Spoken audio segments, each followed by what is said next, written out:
Chapter 529. Give me some face? Although Yondu and Star-Lord and others don't know who the speaker is, they don't dare to not give this person face now. The reason is simple: this Carey Empire's main battleship has all its cannons aimed at them at this time. As a member of the universe, it is impossible for them not to recognize the main battleship of the Carey Empire, let alone doubt the firepower of such a main battleship. If this battleship fires, not to mention them, even this large forest will not be able to survive the first round of missiles. Rog, sitting in the main control room of the battleship, looked at Yondu, Star-Lord, and others who were forced to cease fire with satisfaction, and turned to Hinata beside him and said, "You control the Golden Jack. If the people below are not obedient, don't be polite to them, just fire." After speaking, Rog, who was sitting in the battleship commander's seat, stood up and walked towards the hatch on the left side of the battleship. A few minutes later, under the gaze of Yondu, Star-Lord, and others, Rog, who had performed Earth Release, super light heavy rock technique, slowly flew down from the air and landed among them. Although Yondu and Star-Lord have heard of the name of the fourth Hokage, they have not really seen Rog, not even his virtual image. However, when he landed, Rocket and Gamora recognized him immediately. "It's you?" Gamora frowned and whispered, "Why are you here?" Rocket's voice followed. "I am Groot." Groot, who had regrown his arms, came to Rog's side and said with his head lowered, "Long time no see." Rog first greeted Rocket and Groot, and then turned to look at Gamora. The last time he saw Gamora was in the arena of Sokka Star. "How is your father, Thanos?" Gamora didn't expect that the first sentence Rog said to her would be related to Thanos. After a few seconds of silence, Gamora, who had green skin and wine-red curly hair, slowly said, "You can ask him this question yourself." Obviously, Gamora didn't want to continue this topic with Rog. "Who are you? What are you doing here?" After seeing that Gamora's mood suddenly became a little wrong, Star-Lord immediately came to Rog and blocked Gamora behind him. Although Star-Lord occasionally behaves like a fool, he is still very reliable at certain times. For example, when he was protecting the woman he liked. Star-Lord's tone at this time was not very polite, but Rog didn't care and said calmly, "I am Rog, if you like. You can also call me Yondaime Hokage. As for why I'm here, the reason is very simple. I want to meet your father, Igo, and bring you to meet him." When Rog said Igo's name, Yondu, who was standing not far behind him, quietly controlled the flying arrow and let the flying arrow fly towards the back of Rog's head. However, just as the flying arrow was about to hit the back of Rog's head, a silver-white lightning suddenly gushed out from his body, completely knocking the flying sword away. "Put away your little thoughts, you are not my opponent." Rog did not look back and said unhurriedly, "For people of average strength, Yondu's flying arrow is as fast as lightning. But for Rog, Yondu's flying arrow attack is just a passable little trick. If he needs it, he can also use the enchanted flying Thor to do something similar." After warning Yondu, Rog continued to say to Star-Lord, who had not fully reacted, "Looking at you now, you should not know that Igo is your father. But it doesn't matter, Yondu, who has reached a cooperation agreement with your father, is here. If you have any questions, you can ask him." After saying that, Rog pointed to Yondu, who had just taken back the flying arrow behind him. In the silent forest, Rog, Star-Lord, and others sat around a bonfire and did not speak for a long time. At this time, Star-Lord was digesting the news of his biological father, Igo, with a solemn expression on his face. Under Rog's friendly suggestion, Yondu told him about how he had brought Igo's descendant back then, including the bones of various races he saw in that cave, and the reason why he left Star-Lord among the raiders. In order to let Star-Lord know more clearly what kind of person Igo is, Rog also told him about Igo's life expansion plan and euphemistically hinted that the death of Star-Lord's mother, Meredith, was not an ordinary death of illness. Star-Lord didn't believe the news revealed by Yondu and Rog at first. However, after knowing that his mother's death might be related to Igo, he made a decision that Rog expected. Star-Lord decided to go to Igo in person to meet his biological father and ask about the truth of his mother's death. Although Star-Lord was only a 9-year-old child when Meredith died. But in his heart, Meredith is the most important existence in his life. This can be seen from the fact that he always carries the tape recorder that Meredith gave him and the Dance Music Empire 1 tape. After reaching a preliminary decision to go to Igo together, Star-Lord and others left, leaving Rog and Yondu alone. Why did you let him know the truth when he didn't have to bear these things? Although his strength is far inferior to Rog's, Yondu still spoke to him in a dissatisfied tone at this time. He has the right to know the truth. You can't hide it from him all your life. By the way, your acting skills are actually quite bad. Your preference for him can be seen by anyone with a discerning eye. Rog didn't care about Yondu's tone and said indifferently, I never favored him, Yondu immediately explained, but before he could finish, Rog interrupted him. Yes, you don't favor him, you just need a thief who is smaller and can climb through the pipes that adults can't pass through. Only your low IQ subordinates would believe this kind of thing. To some extent, Rog actually appreciates Yondu. Although Yondu is not a good person in the conventional sense, it is undeniable that he is a relatively conscientious predator. In order to protect Star-Lord, he did not hesitate to turn against a powerful existence like Igo. In order to conceal Star-Lord's origin, he did not hesitate to bear the notoriety of selling children and even paid the price of being removed from the Predator team. My subordinates may not be very smart, but you don't have to treat us as fools. Your purpose is definitely not just to see Igo. Chapter 530. Rog didn't take Yondu's suspicions to heart. In any case, Yondu is a predator who has been in the universe for decades. If he couldn't even see such a straightforward bewitchment, Rog would feel that something was wrong. I do have other purposes, but you can rest assured that my purpose will not affect your life's safety in any way. If I were going to do something to you, then I wouldn't need to go through so much trouble. You should be very clear about this. Even if Yondu and Star-Lord and others were all tied together, they would definitely not be Rog's opponent. Regarding this, whether it is Yondu and other predators, or Star-Lord and others, there is no doubt about it. It is precisely because of this that they would be so obedient to hold a bonfire party, according to Rog's arrangement. That's true, but if I don't know your true purpose, I still can't trust you. After a few seconds of silence, Yondu continued.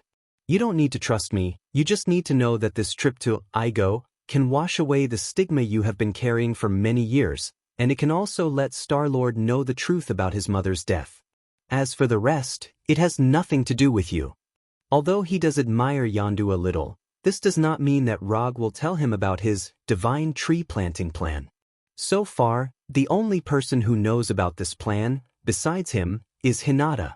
Glancing at Rog, who was not moved at all, Yondu clenched his fists slightly. Then, he stood up directly and walked towards his spaceship. However, he didn't walk far when Rog's voice came over. Keep an eye on your men, if you don't want to see them betray you directly in battle. Yondu's predator men are not only weak, but they are also not very smart. They are the kind of motley crew that can be easily agitated. Although Rog doesn't pay much attention to those predators, he doesn't want to see these clowns suddenly betray him when the time comes. This will not affect his divine tree planting plan, but it will affect his mood. My men, I will teach them myself. After leaving this sentence without looking back, Yondu continued to walk towards his spaceship. When the dawn of the next day appeared on the horizon, the Star-Lord 5 fully armed boarded the Golden Jack. Star-Lord's spaceship, Milano, has not been completely repaired yet, and they are not willing to take Yondu's spaceship to Igo, so the Golden Jack has become their only choice now.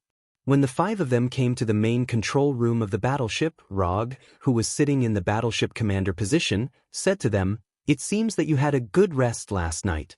If there is nothing else, we will set off now." Star-Lord, Rocket, and others had no objections to Rog's arrangement.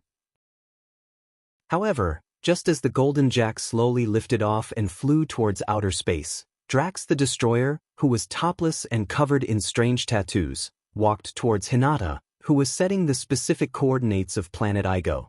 What was he trying to do? After seeing Drax walking towards Hinata without saying a word, Star-Lord, Rocket, and Rog showed a puzzled look at the same time. "Your eyes are strange, are you blind?" Sure enough, This is indeed Drax's style. Just when Star-Lord was about to explain to Rog that this is how Drax usually speaks, Drax made a move that surprised everyone. He raised his right hand and stretched towards Hinata's waist-length black hair, and at the same time he said in an affectionate tone, "You have the same hair as my wife." Rog didn't know if Drax was really stupid or pretending to be stupid, and he didn't care if Drax's wife had long hair like Hinata. When Drax's right hand was still dozens of centimeters away from Hinata, he raised his right hand and shot a silver-white lightning from his index finger. Rumble! This silver-white lightning, which was not too thick, hit Drax with a thunderous sound, knocking him out. "Don't touch her unless you want to die," Rog warned Drax with practical actions. "Misunderstanding, it's all a misunderstanding. Drax just misses his wife a little, he means no harm." When Drax was knocked out, Star-Lord immediately realized something and quickly explained. "I don't want to see it a second time, understand?" "Understood, completely understood." When he first saw Rog yesterday, Star-Lord didn't think he was that scary, and he wasn't even as scary as Yondu. But after knowing that Rog is the fourth Hokage, especially after cramming Rog's deeds, his attitude towards Rog has changed dramatically. Trying not to offend people you can't afford to offend is Star-Lord's philosophy of survival. Although he often forgets this at this time, he obviously remembers it very clearly. After asking Groot to take Drax out of the main control room, Star-Lord asked Rog, "That is Full of Strength still the best movie ever?" It never was. Rog thought that Star-Lord was going to ease the unpleasant atmosphere just now, but he didn't expect that he would ask a retarded question that was extremely in line with his style. "That's a pity," Star-Lord said with a look of regret. The distance between Bakht and Igo was not short. Even if Rog and the others traveled quickly through the interstellar jump point, it still took them nearly an hour to reach the region near Igo. "We are here." Looking at Igo, which is not much larger than the moon, with a wine-red surface mixed with some light green, Rog said unhurriedly. "Then what are we waiting for?" Star-Lord, who was about to see his biological father, fell into a state of excitement. Of course, it may also be because he is about to know the truth about his mother's death. Let's change to a small landing ship. Golden Jack is Rog's most important starship at present, and he doesn't want to lose Golden Jack on Igo. After changing to a small landing ship in Golden Jack, Rog and others slowly flew towards this self-conscious magical planet. Like Rog, Yondu did not let his Marauder flagship go to Igo, and also changed to a small spaceship. When the small landing ship entered Igo's atmosphere, Rog immediately felt a life energy that was so rich that it was almost depressing. This is really a good place to plant the divine tree. Compared with Igo, where the life energy is too rich, Rog suddenly felt that the Tatooine he now owns is too barren. Chapter 5:31. Up until now, Rog had been to quite a few alien planets. However, among all the alien territories he had set foot on, Igo's planet had the highest concentration of life energy without any suspense. Even Asgard, known as the Divine Realm, is not comparable to Igo in terms of life energy concentration.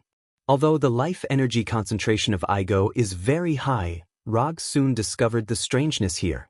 According to common sense, such a rich life energy should breed a variety of strange life forms. But on Igo, the only life that Rog can perceive are plants and insects, as well as some small animals with weak life energy. For a planet with such rich life energy, this is obviously the reason why someone is deliberately controlling it. After entering the atmosphere of Igo, Rog did not hesitate and immediately used chakra perception and began to search for Igo's location. Igo is not large in size, and it is not even comparable to the moon. This is good news for Rog, who is using chakra perception. It didn't take long for him to perceive Igo's life signal, which was completely beyond that of normal creatures. Turn left 23 degrees, distance 340 kilometers, full speed ahead. Rog told them the exact location of the location he had sensed. Star-Lord, who was piloting the small landing spaceship, immediately set the new coordinates and controlled the spaceship to move forward at full speed. When the spaceship that Rog and others were riding changed its flight direction, Yandu and others behind them immediately adjusted their flight direction and followed closely behind them. A distance of more than 200 kilometers is not a very far distance for a spaceship flying at full speed. It took less than 10 minutes for a strange castle that seemed to be located in a fairyland to appear in their sight. This is a castle that cannot be accurately described in words. The architectural style displayed by the castle is also very different from that of other planets. After docking the spaceship on the wide platform in front of the castle, Star-Lord rushed out of the spaceship impatiently and came to the platform to look around. When Star-Lord got off the ship, Rog and others walked down from the spaceship unhurriedly and looked at the fairyland like Igo. "Is my biological father inside?" Star-Lord came to Rog and asked slowly while suppressing the excitement in his heart. "To be precise, you're already stepping on your father's body. Your father is a self-aware planet. You have to get used to that." Rog corrected Star-Lord's statement. There was indeed a humanoid Igo in the castle, but it was only a clone of Igo. The land beneath their feet was Igo's true body. A planet. Although he already knew last night that his father was not an ordinary human being, Star-Lord still couldn't accept that his father was a planet. His father Igo was a planet, and his mother Meredith was a human. Does his father have that? Just as Star-Lord was trying to adapt to the fact that his father was a planet, Drax the Destroyer came to Rog with a curious face and asked a slightly awkward question. For Drax, this was a question worth discussing. However, in such an environment, this question seemed to spoil the atmosphere. "Dude, what's wrong with you?" Star-Lord's expression suddenly changed, and he said to Drax in a dissatisfied tone, "If your father was a planet, then how would he make a human with your mother? He would crush your mother." Drax didn't feel that there was anything wrong with his question, and he explained naturally. "I don't want to discuss with you how my parents—" Star-Lord finally gave up his intention to explain the reason to Drax. "But my father tells me the story of how he got my mother pregnant every winter." When Drax said this, Rog suddenly realized that it wasn't only him, but also Rocket and Groot, who were pretending to be indifferent, quietly moved a few steps closer. Just when everyone thought that Drax would continue to talk about some topics that would interest male creatures, the castle's more than 20 meters high double doors suddenly opened. At the same time, a slightly vicissitude man's voice came over. "Drax, not only do I have that, but it's not bad. In addition, I have a sense of pain, a digestive system, and all the structures needed for the human body." Looking in the direction of the voice, a man of average height with a head full of gray curly hair and a gray beard appeared in their line of sight. As he spoke, the man who looked like an old man in his 60s or 70s walked quickly towards them. There is no need to introduce him, everyone present knows that this man is Star-Lord's father, Igo. "My child, we finally meet." Igo ignored Roger and others and went straight to Star-Lord and hugged the descendant that he had been thinking about day and night. "Sure enough, it's you. You really inherited my divine energy." After hugging Star-Lord, Igo said loudly and excitedly, "My mother, do you love my mother?" Unlike the excited Igo, Star-Lord at this time seemed a little too calm. He thought that when he saw Igo, he would have unspeakable happiness. However, when Igo really hugged him, he realized that he didn't feel the warmth he wanted from Igo's body. "Of course, I love her. She is the lily of my life. I have returned to Earth 3 times to see her, but I knew that if I went back for the 4th time, I would never be able to leave again, so I did what I had to do." After hearing Star-Lord's question, Igo let go of him and said slowly in an affectionate tone.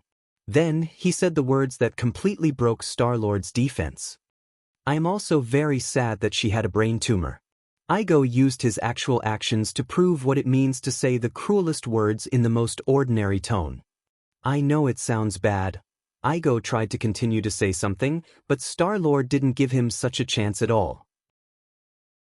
Star-Lord immediately pulled out the 2 energy pistols at his waist and pulled the trigger without hesitation. Shoo shoo shoo shoo, the orange-red energy bullets hit Igo one after another, making large and small holes in his body. Although his body was shattered by the energy bullets, the light blue energy network on Igo's body still allowed him to maintain his basic human form. You killed my mother. Star-Lord said loudly and angrily.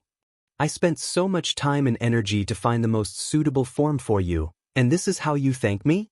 Under the nourishment of the powerful energy, Igo's damaged body was repaired. However, the body he repaired was not the old man's image just now, but the young man who once appeared in front of Star-Lord's mother Meredith and fell in love with Star-Lord's mother. Bastard, this is how I thank you. Before Star-Lord had time to answer Igo, Yondu's voice came over. Along with Yondu's voice, there was also an energy beam as thick as an arm. Boom.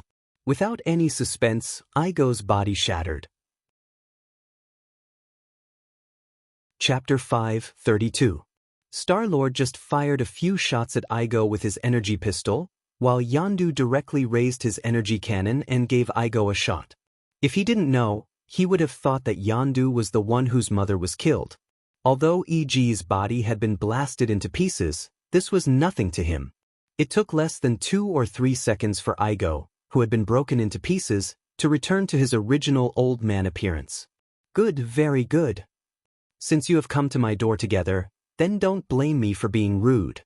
As soon as his voice fell, Igo, with a head of gray curly hair, raised his hands. Blue and white energy tentacles that looked like octopus tentacles surged out of the ground and surrounded Rog and the others. In terms of numbers, Igo was at an absolute disadvantage at this time. But from the perspective of strength, the truth is just the opposite. Although Igo is only one person now, he is an out-and-out Heavenly Father-level existence. More importantly, this is an absolute home ground that is under his control. For Star-Lord and others, this kind of battle in a home ground where the enemy has an absolute advantage is a new experience that they have never had before. But for Rog, this kind of thing is not unfamiliar. After all, he is a ninja who has fought against Hell Lord Mephisto twice in Hell. Although in those 2 battles he did not win the final victory. But in any case, he has rich experience fighting on the home ground of a Heavenly Father. Take care of yourself, don't force yourself. When Igo erupted with shocking and terrifying energy, Rog also mobilized chakra for the first time and added a light blue chakra coat to himself and Hinata.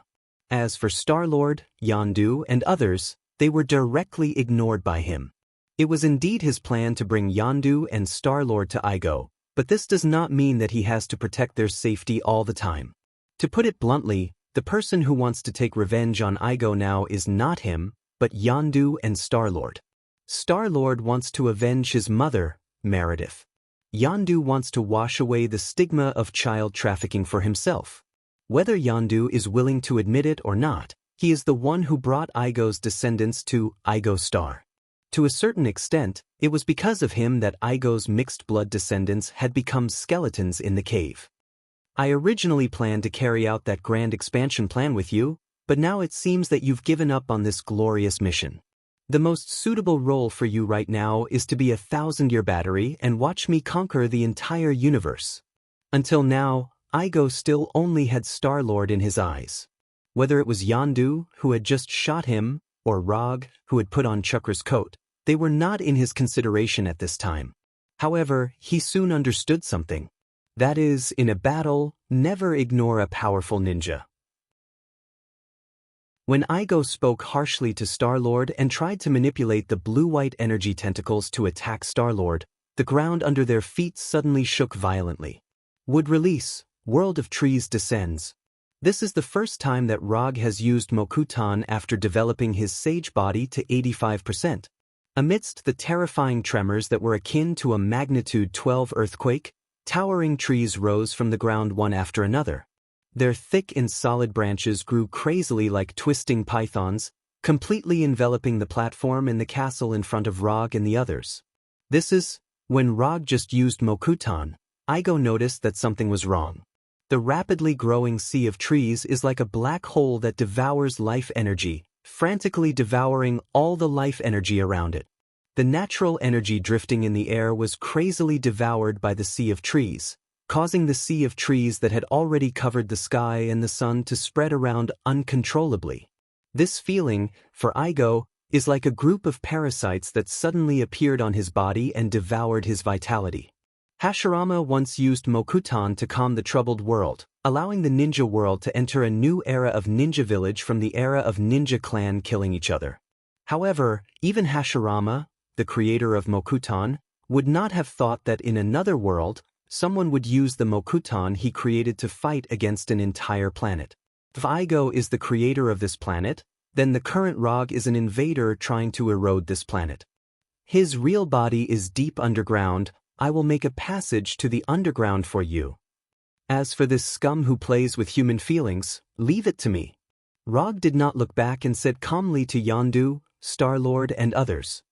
What are you still doing? Have you all forgotten the purpose of coming here? As soon as his voice fell, a huge pit appeared dozens of meters behind Rog.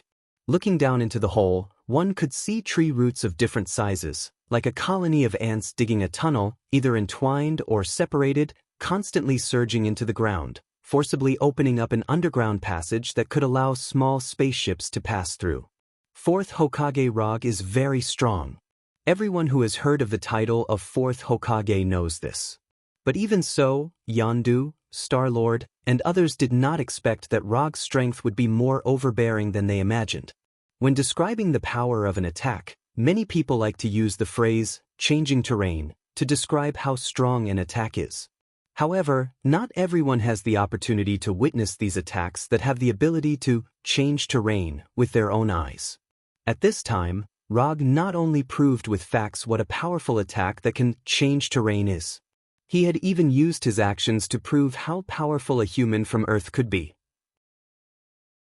Looking at the underground passage that seemed to be connected to the abyss, Yondu, Star-Lord, and others did not continue to waste time and immediately ran towards the direction of the spaceship. You go with them too. After I solve this scum's clone in front of me, I will also go to the underground to meet this scum's real body.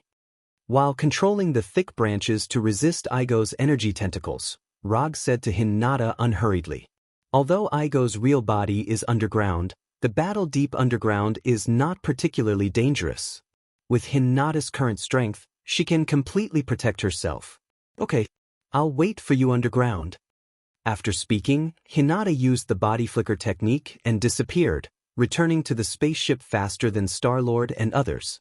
After Hinata and others left, Rog's gaze once again fell on Igo. Unlike the confident appearance that seemed to be under control before, Igo had a dignified expression on his face at this time. Who the hell are you? From the nature of the energy emitted by would release, Igo noticed some auras that were very unfriendly to him. I am a ninja, if you like, you can also call me Fourth Hokage.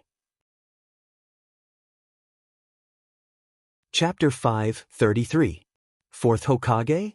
It was only after Rog introduced himself that Igo finally came to his senses. Although Igo was not the same as other Heavenly Father-level existences and didn't have many subordinates and forces, he still heard of the title, Fourth Hokage. But anyone who has traveled in the universe in recent years has more or less heard of the title, Fourth Hokage.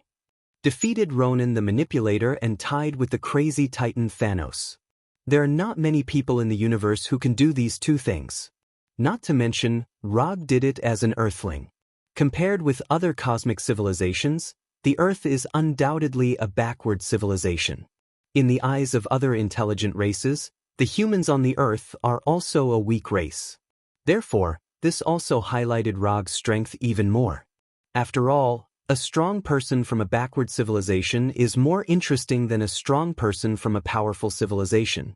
So you are the Fourth Hokage. In that case, I will also be a little bit serious.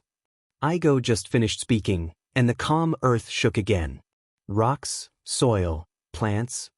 All the substances on the surface seemed to be alive in an instant and attacked Rog crazily.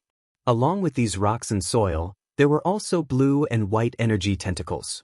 And Igo raised his hand to create energy shockwaves.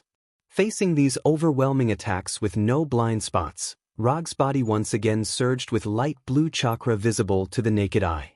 At the same time, his eyes changed from white to blood red. Manjikyu Sharingan, open. At the moment when the Manjikyu Sharingan opened, Roger didn't hesitate and used Susanoo, which is known as the power of God. In just a moment, half of Susanoo wearing black Tengu armor appeared out of thin air and completely enveloped him. The third form of Susanoo wasn't his current limit. It's just that he didn't need to display Susanoo to the limit now. The energy tentacles, the shockwaves, the flying rocks and mud, without exception, were all blocked by Susanoo without causing any damage to him. Yasaka no Magatama. Before Igo's attack stopped, Rog manipulated Susanoo and threw Yasaka no Magatama out like a shuriken. Yasaka no Magatama is a universal long-range ninjutsu obtained by Susanoo after reaching the second form. Although the power of Yasaka no Magatama is not particularly powerful, it is more than enough to deal with Igo's clone in front of him. The light blue Yasaka no Magatama flew through the gap between the energy tentacles and the shockwaves, leaving a flash of light blue arc in the air. Then, it hit Igo's body like a cannonball. Boom! When Yasaka no Magatama hit Igo's body, an explosion that was comparable to a long-range intercontinental missile. Without any suspense, the true body that Igo had constructed out of energy was shattered once more, turning into nothingness in the explosion. This body was destroyed. From the moment Star-Lord pulled out his gun and started shooting, Igo's body was greeted with more and more terrifying attacks. In the beginning, it was just the energy bullets fired by the Star-Lord pistol. Then, it became an energy cannonball fired by Yondu. Now, it has become the Yasaka no Magatama thrown by Susanoo.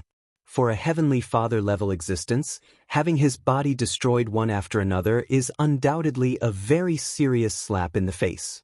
Although these attacks will not cause serious damage to Igo's life, they will have an indelible impact on his mind. As Igo's body was destroyed once again, the attacks that were coming at Rog from all directions also came to an abrupt end. The whole world quieted down in an instant. Although Igo's body was destroyed, Rog did not immediately deactivate Susanoo, but patiently waited for Igo to appear again. As he expected, within a few seconds, lightning-like blue-white energy appeared on the ground and in the air. Under his gaze, these blue energies, like the nerves and meridians that make up the body, quickly condensed into a huge energy humanoid body. He didn't know if it was because he saw Susanoo or because Igo decided to use a bigger body to deal with Rog in front of him. The energy body that appeared in front of him at this time was more than 10 meters high. However, Igo's new body had just constructed a rough prototype when an ancient titan-like huge palm emerged from the ground behind him. This is a huge palm made of wood, dozens of meters high. Compared with this palm, Igo's energy body, which has not yet been completely formed, is like a newly hatched chick. The enormous hand that shot out of the ground opened its 5 thick fingers and grabbed Igo's new body. Then, it suddenly exerted force. Boom! The uncontrolled energy exploded in the wooden palm, causing the earth that had just returned to calm to tremble slightly. Is this what you call being serious? Aren't you looking down on me a little too much? Rog, who was standing in Susanoo, said disdainfully. Igo can use energy to directly generate a real flesh and blood body. For this, Rog still admires Igo. After all, not everyone can use energy to this extent and use energy to create a real body. But apart from this technique of creating a body with energy, Igo's performance in battle seems very ordinary. Igo's fighting style can be described in one sentence, that is, he controls energy to directly attack the opponent. If he is facing enemies whose strength is far inferior to him, he can indeed achieve the true meaning of breaking 10 with one force. But the problem is that the enemy he is facing now is Rog, who is not much weaker than him. Igo is indeed a Heavenly Father-level existence, but Rog also has the strength of a sub-Heavenly Father that is infinitely close to the Heavenly Father level. Just looking at energy intensity and life form, he is indeed inferior to Igo. But what determines the outcome of a battle is never the amount of energy. Earthling, don't be too arrogant. I am a unique planetary life form, a planetary life form countless times nobler than carbon-based life forms like you. Igo's voice came from all directions. His new body was directly crushed by the huge wooden palm, but his consciousness did not disappear because of the disappearance of his body. Yes, you are right, you are the noblest planetary life form, I am an insignificant carbon-based life form. Rog didn't care about Igo's anger at all and said casually. Igo heard the sarcasm in Rog's words. Just as he was about to let Rog see what the anger of a planet was, he suddenly stopped. While Rog was fighting with Igo, Yondu, Star-Lord, and others finally drove the spaceship to the interior of the planet and launched an attack on the core of the planet that looked like a mini Igo star. Chapter 5:34. After perceiving that Yondu and others were attacking his core, Igo did not hesitate and immediately returned his consciousness to the core. With the departure of Igo's consciousness, the surrounding environment suddenly quieted down, leaving only the sound of leaves being blown by the breeze. That's fast.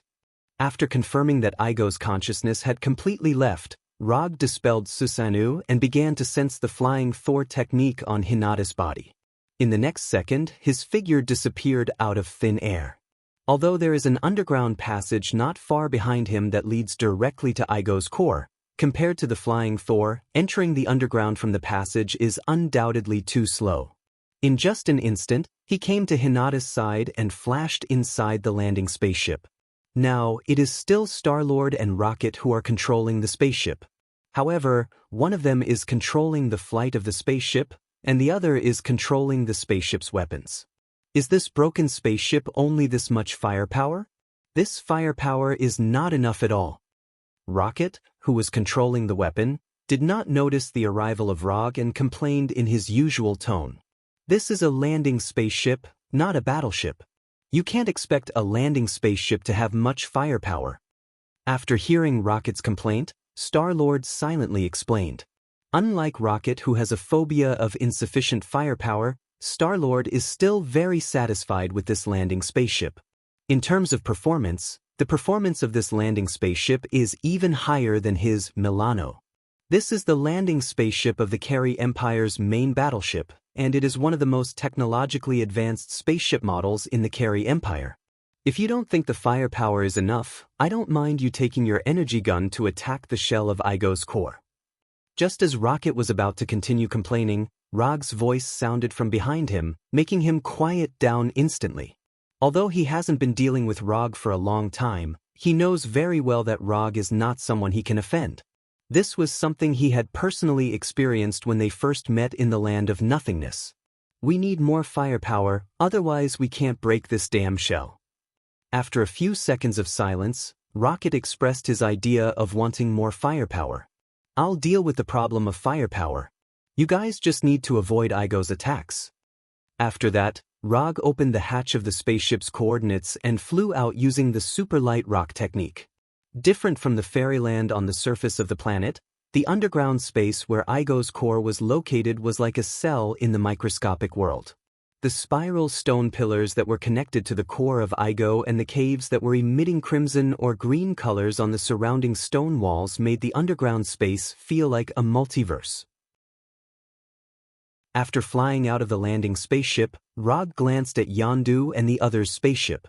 Although Yondu and the other's spaceships didn't look very good, they had to admit that the raiders were very good at modifying spaceships. Especially in terms of firepower, Yondu and the other raiders fully demonstrated what it meant to be fully armed. Dozens of high-temperature red laser beams shot out from the top of the unsightly alien spaceship, attempting to open up a path to the core of the Igo's core. However, judging from the efficiency of this red laser beam, they won't be able to achieve their goal in a short time. Just when the raider spaceship tried to open a hole in Igo's core, Igo, whose consciousness had returned to the core, began its own counterattack. The blue-white energy of the octopus tentacles emerged again, like seaweed gushing out from the surrounding walls and stone pillars. At the same time, stones of different sizes were attached to these energy tentacles. Looking at these energy tentacles all over the underground space, Rog used summoning technique and summoned the disaster pistol that he hadn't used for a long time. After holding the disaster pistol in his right hand, he opened the magazine and took a look. 3 silver-white ninjutsu bullets were lying quietly in the magazine. To be precise, it's 3 spiral electromagnetic gun ninjutsu bullets. Although there are only 3 of them, it's enough to break the shell of Igo's core. Before those large and small energy tentacles carrying stones came towards him, Rog raised the disaster pistol and aimed at Igo's core, which was dozens of times larger than the landing spaceship. Bang bang bang. Without any hesitation, Rog fired 3 shots in a row, firing all the spiral electromagnetic gun bullets in the disaster pistol. 3 fist-sized spiral electromagnetic guns hit Igo's core at an undetectable time interval. Star-Lord, Yondu, and others only saw a silver-white light hitting Igo's core, and they didn't realize what this light meant. In the next second, they saw a terrifying picture that looked like a silver-white sun being born out of thin air. Before they heard the explosion from the spiral electromagnetic gun, the silver-white light completely occupied their line of sight. Then, there was an energy storm that couldn't be described in words. Rumble! 3 spiral electromagnetic guns exploded almost at the same time, and the terrifying chakra storm swept through every corner of the underground space like a tsunami. Under this kind of full-range sweep that can be said to have no blind spots, maneuvering to evade or something has become empty talk. There is nowhere to hide. This was originally just a description, but now, it is the most real reality. The landing spaceship where Star-Lord and others were and the Predator spaceship of Yondu and others were like a small fishing boat in a stormy sea, swaying left and right by the terrifying chakra storm. Just as the 2 spaceships were about to show signs of disintegration, the silver-white light that completely occupied their line of sight finally disappeared. The destructive chakra storm weakened rapidly and finally dissipated completely. When everything returned to calm, the original strange underground space completely changed its appearance. The weird stone pillars that looked like nerve fibers completely disappeared, and the large and small caves that were originally exuding a strange light were also completely dimmed. Except for the Igo core floating alone, like a super mini Igo star, the entire underground space seemed to have died in an instant. Even Igo's core, which was still floating in the air, had spiderweb-like cracks on its outer shell. Streaks of bluish-white light leaked out from the cracks. Is this guy really human? Except for Hinata, everyone had doubts about Rog's identity as an Earthling. Especially after comparing it with Star-Lord, who is also an Earthling, they became more and more suspicious of Rog's identity as an Earthling. But the most shocked one now is not Yondu and other Predators, nor Rocket, Groot, and others, but Igo. Since his birth, Igo never thought that there would be a day when his life would be directly threatened. Chapter 5:35. It has to be said that the shell of Igo's core is stronger than Rog imagined. Even if it was hit by 3 spiral electromagnetic gun, the shell of the core only showed signs of being on the verge of breaking, but it wasn't really broken. Was this guy a tortoise? Among the enemies he has fought, Igo is definitely not the one with the strongest attack power. But he is definitely the one with the highest defense power. Even the Lord of Hell Mephisto, after taking 3 spiral electromagnetic gun head-on, would never leave only superficial scars. After taking a look at Igo's core, which was full of cracks on the surface, Rog closed the Manjikyu Sharingan in his right eye and turned it into Byakugan. Although the Manjikyu Sharingan brings a little more fancy ability, but in terms of insight, even the Manjikyu Sharingan can't compare with Byakugan. Relying on the clairvoyance and insight ability granted by Byakugan, Rog's sight directly penetrated the solid shell on the surface of Igo's core and observed Igo's real body located inside the core. It's a huge brain that seems to be in a transparent bubble. Accompanied by a rhythmic pulse like breathing, the relevant areas in the brain flashed with red or light blue light. Not knowing if it's his own illusion, when he looked at this huge brain that is more than 1 meter in size, Rog found that the rhythm of his heartbeat began to pulse inexplicably in line with the rhythm of the brain. What's going on? Is the energy on the same frequency? Or is life resonating? In an instant, several speculations emerged in Rog's mind. No matter what the reason is, it's not a good thing for him that his heartbeat is in line with the pulse of Igo's real body. If he is given enough time, he may be able to study the secret. But now, Igo, who feels the threat of his life, obviously won't give him so much time to think. Igo's core burst out with a dazzling blue-white light in an instant, and the underground space, which had lost its strange color, was once again filled with magnificent colors. At the same time, everything in the underground space came alive in an instant. The rocks and soil on the stone wall were decomposed into a sand-like state, and the octopus-like energy beam appeared again, mixing with the sand-like rocks and soil. Then, the huge underground space began to shrink rapidly. The energy tentacles mixed with the gravel began to spin wildly, turning the entire underground space into a vortex. Obviously, Igo, whose life was threatened, was going to flip the table. The powerful vortex caused by the crazily spinning vortex made the spaceship, which had just been hit by the explosion, face attacks from all angles again. Although the Carey Empire's landing spaceships and Yondu's spaceships were all good spaceships, they couldn't withstand the continuous damage. After struggling to maintain flight for a period of time, the two spaceships met the fate of disintegration almost at the same time. Fortunately, the people in the spaceship more or less had the ability to protect themselves. The disintegration of the spaceship was not enough to cause them serious injuries. Before the out-of-control spaceship was completely swallowed by the vortex composed of energy tentacles and gravel, Hinata, Star-Lord, and others in the spaceship safely landed on the ground. However, reaching the surface did not mean that they were safe.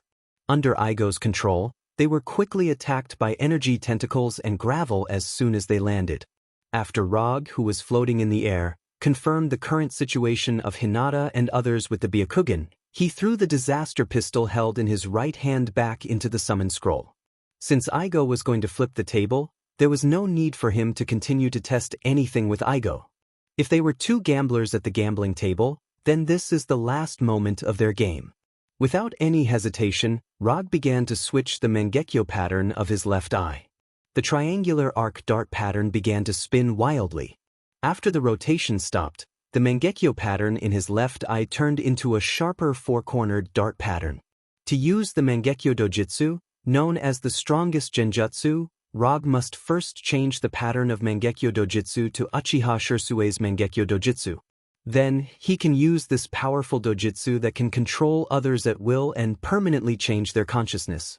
When everything was ready, Rog let all his Sharingan's power pour into his left eye. Then, as if talking to himself, he whispered, "Mangekyo Dojutsu, Kodo Amatsukami." In the next second, the Sharingan's power in his body was instantly emptied, and all the scenes that appeared in front of him turned into nothingness in an instant. From the point of view of others, Rog was still floating silently in the air at this time, without doing anything. Even Igo, as an enemy, didn't realize what Rog was doing now. However, they soon noticed that something was wrong. Rog, who was floating in the air, suddenly staggered and landed on the ground. A clear stream of blood flowed from his left eye socket, making his left eye, which was already different from ordinary people, even more strange. Is there a backlash? When Rog landed on the ground, Hinata, who was using Revolving Heaven to resist the attack of the energy tentacles in the distance, instantly opened her Byakugan and observed Rog's state with a worried expression. The chakra meridian in his left eye was not abnormal, and there were no signs of backlash in other areas of his body. After confirming that Rog didn't suffer any backlash, the worry on Hinata's face slowly disappeared. Now, Rog indeed didn't suffer from the backlash of his dojutsu. His left eye was bleeding purely because the target he chose was too strong. From the perspective of a warrior, Igo is a very unqualified warrior. But it can't be denied that Igo is a heavenly father who is a level higher than him. Kodo Amatsukami does have a powerful ability to permanently change the minds of others, but this doesn't mean that Kodo Amatsukami is unsolvable and can ignore the gap in strength. Even an infinity stone has to abide by the basic laws of the universe. Not to mention that Kodo Amatsukami is far from the level of an infinity stone. Using Kodo Amatsukami on a target whose life level and energy intensity are higher than his is not a particularly wise approach, especially when the target hasn't been seriously injured. In order to make Kodo Amatsukami, which has a cooldown time of 1 week, work on Igo, Rog made a risky move that he had never tried before. He released the power of his Sharingan at once, increasing the power of Kodo Amatsukami as much as possible. Although this approach is somewhat risky, the benefits it brings are obvious. That is, the success rate of Kodo Amatsukami will be greatly increased. After paying the price of all the Sharingan's power and overusing Mangekyo, he successfully modified Igo's consciousness. Chapter 5:36. An hour later, in Igor's broken castle. You have seen what kind of strength Igor has. It's not that I look down on you, but you don't have the strength to fight Igor head-on now. So whether you want to avenge your mother or wash away the stigma of selling children, you can only come back next time. 10 years. After 10 years, no matter what you want to do to Igor, I won't stop you. After using Kodo Ametsukami to forcibly modify Igor's consciousness, the battle between Rog and Igor came to an end. Although Star-Lord and Yondu were not very willing to accept this result, they had to admit that they did not have the strength to take revenge on Igor at all. So even if they were dissatisfied, they could only do as Rog said. Strength determines the right to speak. Rog has strength far beyond them, so they can only agree to Rog's plan. More than half an hour later, the Predator flagship sent 2 other small spaceships to pick up Star-Lord, Yondu, and others. Before they left, Rog handed over the Kami energy cultivation information that he had just obtained to Star-Lord. Don't waste the other half of your bloodline. When Star-Lord, Yondu, and others all left in the spaceship, Rog sat in the severely damaged castle hall and opened the system's exchange page. Divine Tree Sapling, exchange price, 500 ninja coins. Glancing at this glittering exchange icon, Rog decisively pressed the exchange button. With the disappearance of the exchange icon, the number of his unconsumed ninja coins also dropped from 530 to 30. At the same time, a small green sapling more than 1 meter long, exuding rich life energy, appeared in his hand. On the surface, there was nothing special about this sapling of the divine tree. The most appropriate way to describe it was to describe it as ordinary and mediocre. However, as long as you sense the life energy contained in the divine tree sapling, you can know that this is a rare treasure. In addition to the extremely rich life energy, Rog also sensed energy characteristics in the divine tree sapling that are very similar to Mokuton. This discovery reminded him of a description of Mokuton that he had seen before. Would escape was not the power that was closest to the Tree of God. Instead, it had inherited the power of the Tree of God. He didn't really believe this before. But now, he began to agree with this statement. After looking at the Tree of God sapling in his hand, he walked down from the chair in the hall and came to the center of the hall. Don't disappoint me. After saying that, he let the roots of the sapling touch the ground. There was no need for him to make any preparations. The moment the roots of the Tree of God touched the ground, the sapling immediately displayed a shocking growth ability. Roots of all sizes dug deep into the soil at a speed visible to the naked eye. In less than 10 seconds, the roots of the divine tree's sapling had spread throughout the entire hall. Not only that, but the branches and leaves of the divine tree also displayed a growth rate that far exceeded that of ordinary plants. Under Rog's gaze, the Tree of God's sapling rapidly grew from 1 meter to 2 meters tall. As its roots went deeper and deeper into the ground, the divine tree grew faster and faster. At the same time, the natural energy drifting in the air was like a surging river, madly pouring into the interior of the Tree of God. Looking at the Tree of God frantically absorbing the surrounding energy, Rog silently retreated a distance to avoid becoming the target of the Tree of God's absorption. Under normal circumstances, such an abnormal behavior would have immediately attracted Igo's attention. But now, not only did Igo not stop the growth of the Tree of God, he even urged his own energy to further nourish the Tree of God. The reason why Igo could cooperate with the growth of the Tree of God, even at the expense of his own origin energy to promote the growth of the Tree of God, was entirely due to Kodo Ametsukami. Using Kodo Ametsukami on a Heavenly Father-level existence was not a particularly easy thing to do. Therefore, Rog did not implant ideas that did not belong to Igo. Instead, he slightly modified his original idea. All along, Igo had hoped that he could evolve from a unique life form on a planet to an eternal life form through the Great Expansion of Life plan.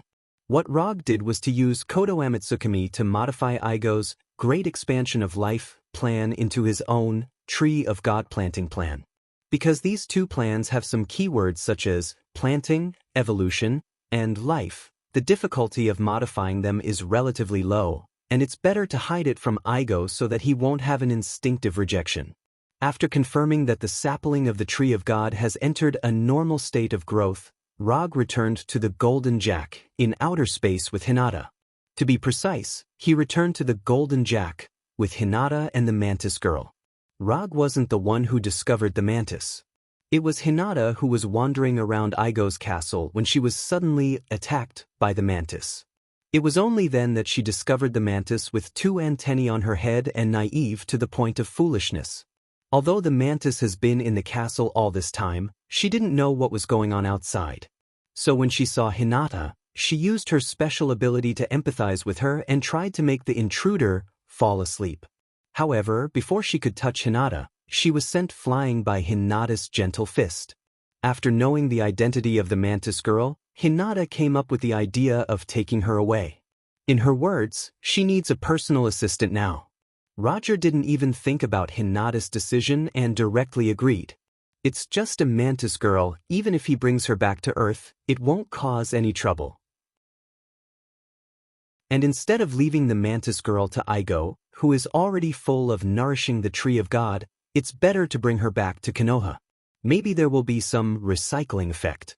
After returning to the Golden Jack, with Hinata and the Mantis Girl, Rog didn't plan to return to Earth immediately. The growing Tree of God has Igo's protection, so he doesn't need to worry too much about its safety for the time being. However, just in case, he still left a Shadow Clone Scroll for Igo. This Shadow Clone Scroll isn't used to deal with enemies, it's just a one-sided means of communication. If Igo encounters a powerful enemy that he can't deal with, he can use the scroll to summon a Shadow Clone. Then, the Shadow Clone will report the information back to the main body by dissolving itself. In this way, no matter where Rog is, he can immediately receive Igo's request for help, thus ensuring that the Tree of God won't be taken away by someone. Chapter 537. Although we are already very familiar with each other, but when you come to find me, can you not drive the Empire's warship over, especially the Empire's main warship that you stole? In the commander's office of the Dark Star, the accuser Luo Nen said to Rog, who was sitting in front of him with a helpless expression. I only have one spaceship right now. If you don't like it, I don't mind if you give me a new one. Rog didn't take Luo Nan's ridicule to heart at all and replied with an indifferent expression. After planting the sacred tree on Igo Star, Rog took the Golden Jack to the front line of the war between the Carry Empire and the New Star Corps and found Luo Nan, who he hadn't seen for a long time. When the Golden Jack arrived at the front line of the war, it was almost attacked by both the Carry Empire and the New Star Corps. But after recognizing that this was the 4th Hokage Rog's warship, the Carry Empire and the New Star Corps wisely chose to ignore it. The Carry Empire chose to ignore it because their frontline commander Luo Nen gave the order not to attack. The New Star Corps chose to ignore it because Rog had just helped them some time ago. So, when the Golden Jack arrived at the front line of the war, a slightly strange ceasefire occurred. Just say it, why did you come to find me? Luo Nen didn't continue to entangle with Rog about the warship and directly asked about Rog's purpose. I know that you have investigated the whereabouts of the power gem before. I want the information in your hands. It was fine if Rog didn't open his mouth, but as soon as he finished speaking, Luo Nan's expression became incomparably dignified. The atmosphere in the room suddenly became oppressive. After a few seconds of silence, Luo Nan, who was wearing a black-gray armor, slowly said, "Where did you inquire about this information?" Regarding the matter of secretly searching for the power gem, he didn't tell anyone except a few of his confidants. Even his exceptionally doted nephew Rothschild didn't know that he was secretly searching for the power gem. If I said that I guessed it, would you believe me? Of course, Rog couldn't tell Luo Nan how he knew, so he casually found an all-purpose excuse. As for Rog's explanation, Luo Nan of course didn't believe a word of it. But after seriously thinking for a few seconds, he still gave the answer that Rog wanted. I can give you the information about the power gem, but as a price, I hope that you won't interfere in the war between the Carry Empire and the New Star Corps. Although Luo Nan didn't have much contact with Rog, he knew that Rog was the kind of person who wouldn't give up until he reached his goal. So, he didn't want to give him this information. After all, Log's recent actions had caused quite a bit of trouble for the Carry Empire and caused him, the frontline commander, to suffer a lot of criticism. Roger agreed without hesitation. If it wasn't for the sake of saving ninja coins, he wouldn't have deliberately made things difficult for the Carey Empire. From a certain point of view, he quite liked the Carey Empire, especially the console games designed by the Carey Empire. After getting Rog's guarantee, Luo Nen didn't hesitate and pulled out the information about the power gem from the Dark Stars database. Then he handed over a Carey Empire-style information storage to Rog. The information you want is all inside. But I want to remind you that there are many people looking for the power gem. Collector Talia Divan and Thanos are both looking for the power gem. Receiving the black pillar-like information storage from Luo Nan, Rog smiled and replied, "Thank you for your reminder." After getting what he wanted, Rog didn't plan to continue staying in Luo Nan's office. His body emitted an aurora-like radiance. The next second, he returned from Luo Nan's office to the main control room of the Golden Jack. After letting the Golden Jack read the information about the power gem, Rog set the next destination for the Golden Jack. Planet Bakht, in the unknown forest where the Milano is located. I say, can you put down the information board in your hand? You look like a perverted uncle watching a pornographic video. Rocket, who was holding a spaceship repair tool, complained to Star-Lord, who was lying in a chair. What do you know? This is the cultivation method of heavenly energy. It is precious information that can give me the same power as Igo. Star-Lord, who was lying in a chair, did not look back and replied loudly.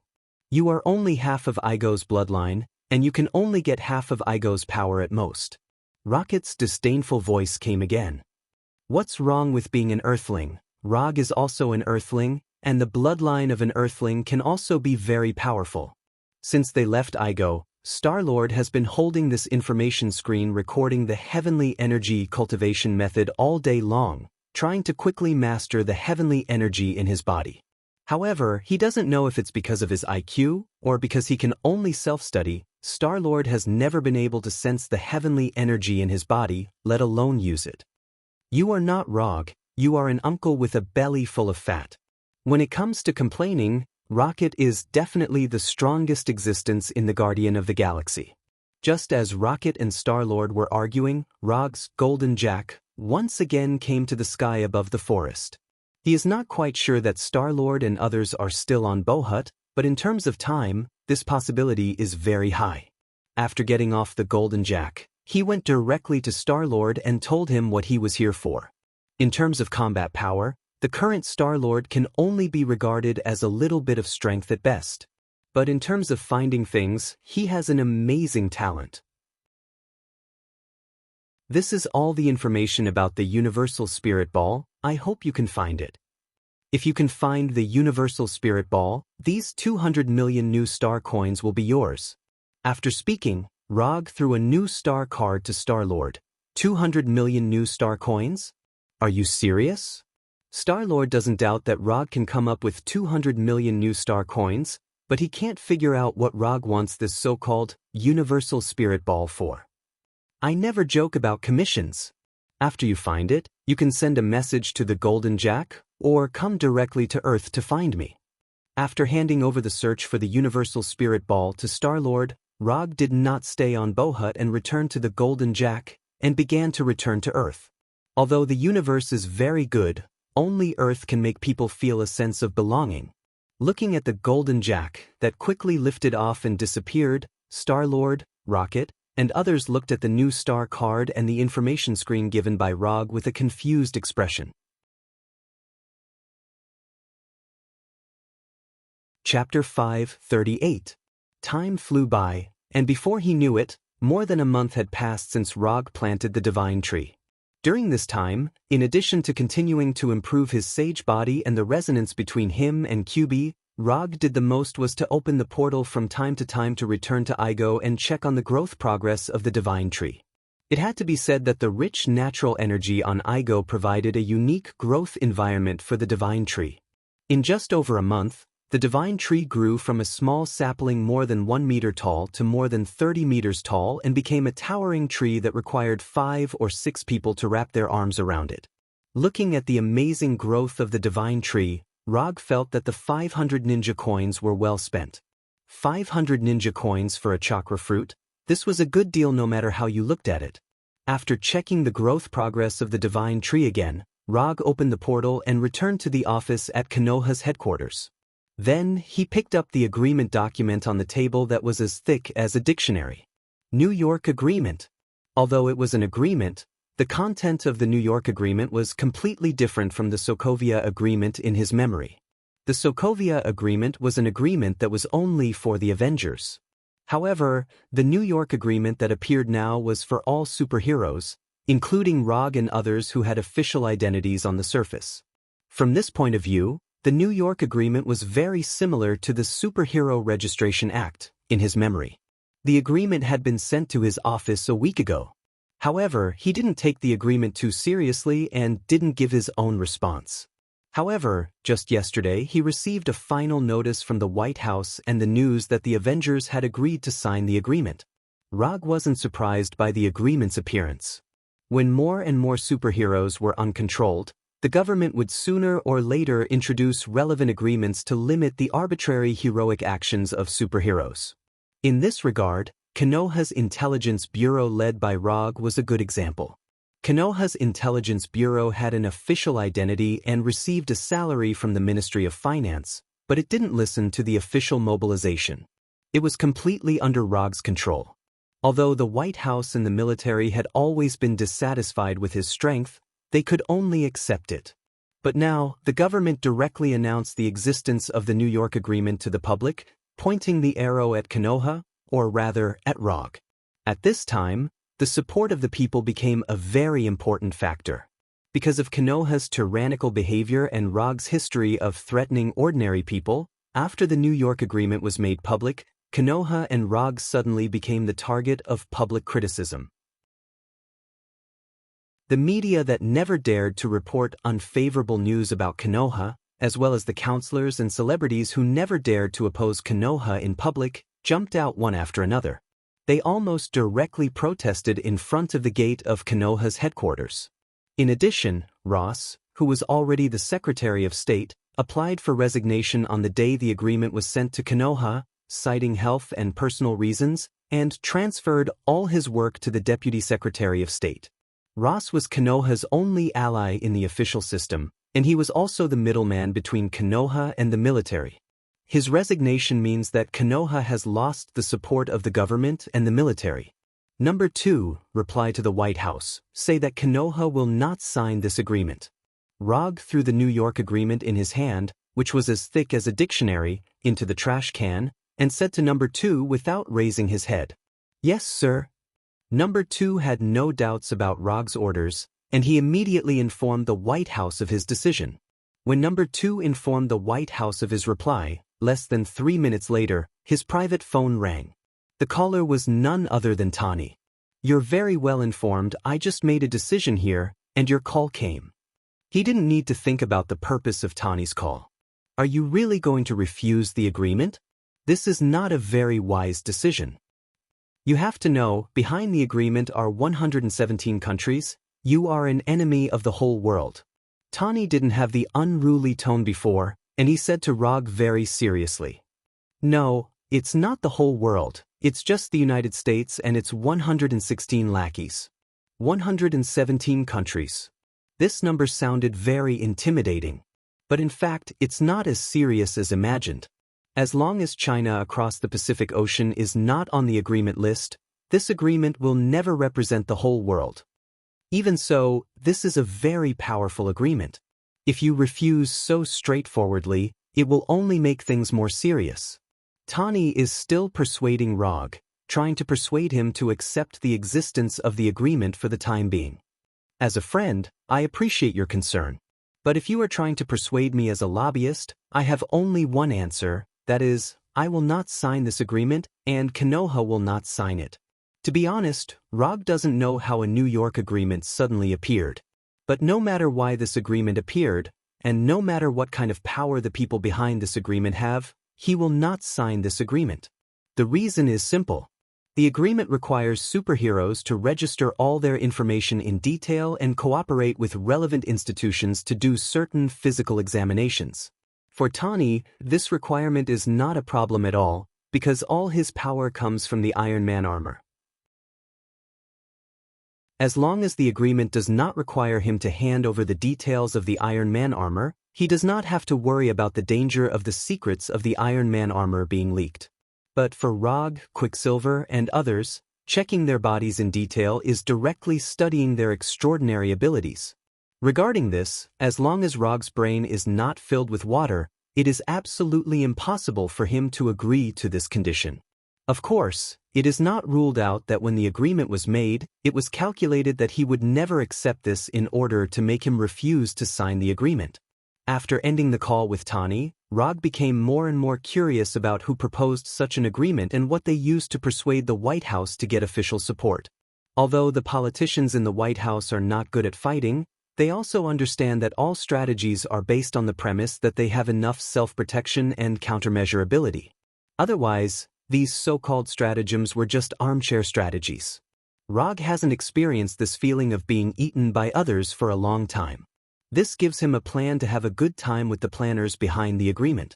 Number 2. Inform Number 3 to send over the army's equipment that has been prepared. It's time for the legendary Konoha hidden village to appear.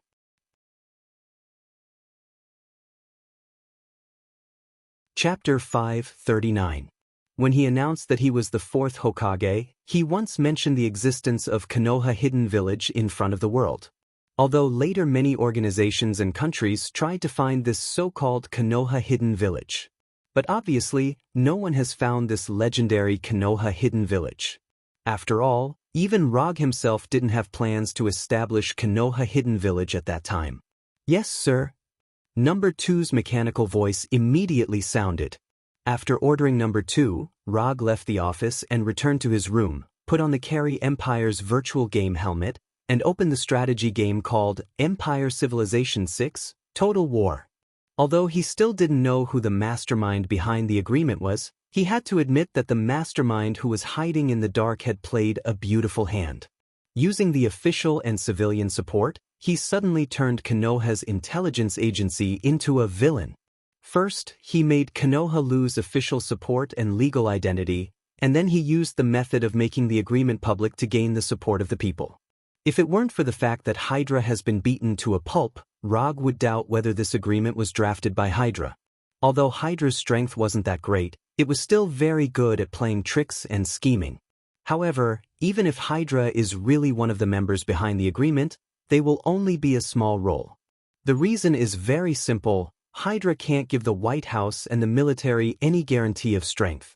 Without enough strength, this agreement can't appear at all. Especially under the premise that Rog himself has a history of threatening the government. Since the officials dared to openly announce the content of the agreement to the public, it means that they are prepared for the worst and are ready to fight with Konoha or Rog. Unlike the last Skrull incident, this time, Konoha is no longer facing ordinary people, but the officials who are prepared for the worst. If he guessed correctly, the officials now want him to take the initiative to start a war or threaten the government's senior officials like in the past. In this way, Konoha and himself will also be completely arranged as villains. Although he doesn't know when he and Konoha were targeted, Rog won't sit still or obediently cooperate with their plan. Since they wanted to play, then he would play along with them. Even if he lost, he still had a way out. Not to mention that he now had a planet that belonged to him. Even if Tatooine was gone, he could still build his own empire like the goddess of death, Hell. After putting on the virtual gaming helmet, Rog didn't think about the agreement anymore. Instead, he focused on playing the strategy game that he wasn't good at. The news that Rog and Konoha refused to sign the New York agreement quickly spread. In less than half a day, the countries on the agreement already knew about this news. A storm of public opinion against Rog and Konoha's intelligence agency suddenly formed. Konoha received an official notice from the government that all of Konoha's rights were withdrawn. Apart from that, funds, equipment, intelligence network, and other logistical support were all taken back. Even Konoha's branches in various cities were closed one by one, and the relevant personnel were either investigated or dismissed on the spot. Except for Konoha's headquarters in Washington, D.C., which was still normal, Konoha lost all of its branches.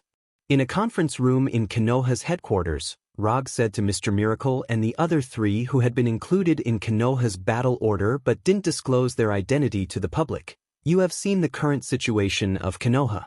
From now on, your cooperation with Konoha is terminated. You can leave Konoha at any time." Although Mr. Miracle and the other three entered Konoha by himself, now, Rog took the initiative to terminate the cooperation. Unlike the Punisher and the others, strictly speaking, Mr. Miracle and the other three were not his subordinates. They were merely his partners. But we don't mind going through difficulties with Konoha. We are not the kind of people who only care about themselves. Johnny, who was the most deeply integrated into Konoha, took the lead. "The problem is that I mind. Needless to say, the cooperation has been terminated, and you have nothing to do with Konoha." After speaking, Rog left the conference room and walked towards Konoha's intelligence center. Today, there are more than just Reed and the other four who need to be dismissed. Like Reed and the other three, all the staff in the intelligence center have been terminated from their cooperation. However, before leaving Konoha, each of them received a severance payment equivalent to 5 years of their salary in their accounts. After dealing with the staff of the intelligence center, Rog came to the largest combat hall in the headquarters. At this time, in this hall that can seat hundreds of people, more than 200 Konoha Special Forces members were sitting. These Special Forces members are elite warriors selected by Konoha from various armies, and each of them has been transformed by extremists. In the past, these more than 200 Special Forces members were Konoha's sharpest dagger. All the dirty and tiring work was done by these Special Forces members. I don't need to tell you the current situation. You have all been transformed by extremists. To put it bluntly, your current strength is given by Konoha. According to common sense, I shouldn't let you go like this. After all, you all have things that belong to Konoha. However, I'm not a devil. I am a very fair person. You have paid for Konoha before, and Konoha has not treated you badly. So now, I will give you a chance to choose again. Those who want to leave Konoha can leave after handing over Konoha's equipment. Looking at your previous contributions, Konoha will not hold you accountable for any of your actions. Of course, if you want to stay, that's fine. But before you stay, I want to remind you solemnly that once you choose to stay, you are likely to bear the charge of traitor. I will give you 10 minutes to think. After 10 minutes, those who are still in the hall will be regarded as continuing to stay in Konoha. After speaking, Rog left the combat hall and returned to his office. In addition to the Special Forces, Konoha also has 2 combat sequences, Umbu and Wolves. However, unlike the Special Forces and intelligence personnel, they do not have the option to withdraw from Konoha. If they have to leave, Rog will let them see how Konoha treats traitors. 10 minutes passed in a flash, and when he returned to the combat hall again, he found that the number of people who stayed was a little more than he thought.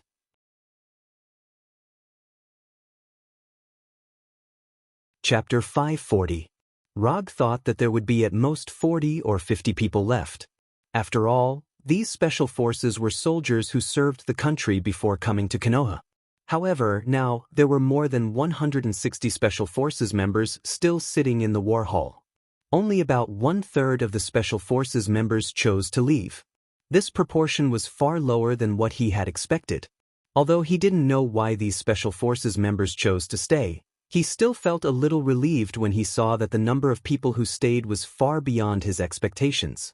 Cold-blooded butchers, emotionless killers, murderous executioners, these were the comments of the outside world about Konoha's Special Forces. If it weren't for Konoha's official identity at the time, these Special Forces members might have carried the title of anti-human terrorists. No matter what purpose you choose to stay, as long as you stay from now on, you are Konoha's own people. Konoha may not be a good organization, but there is one thing that Konoha will definitely do.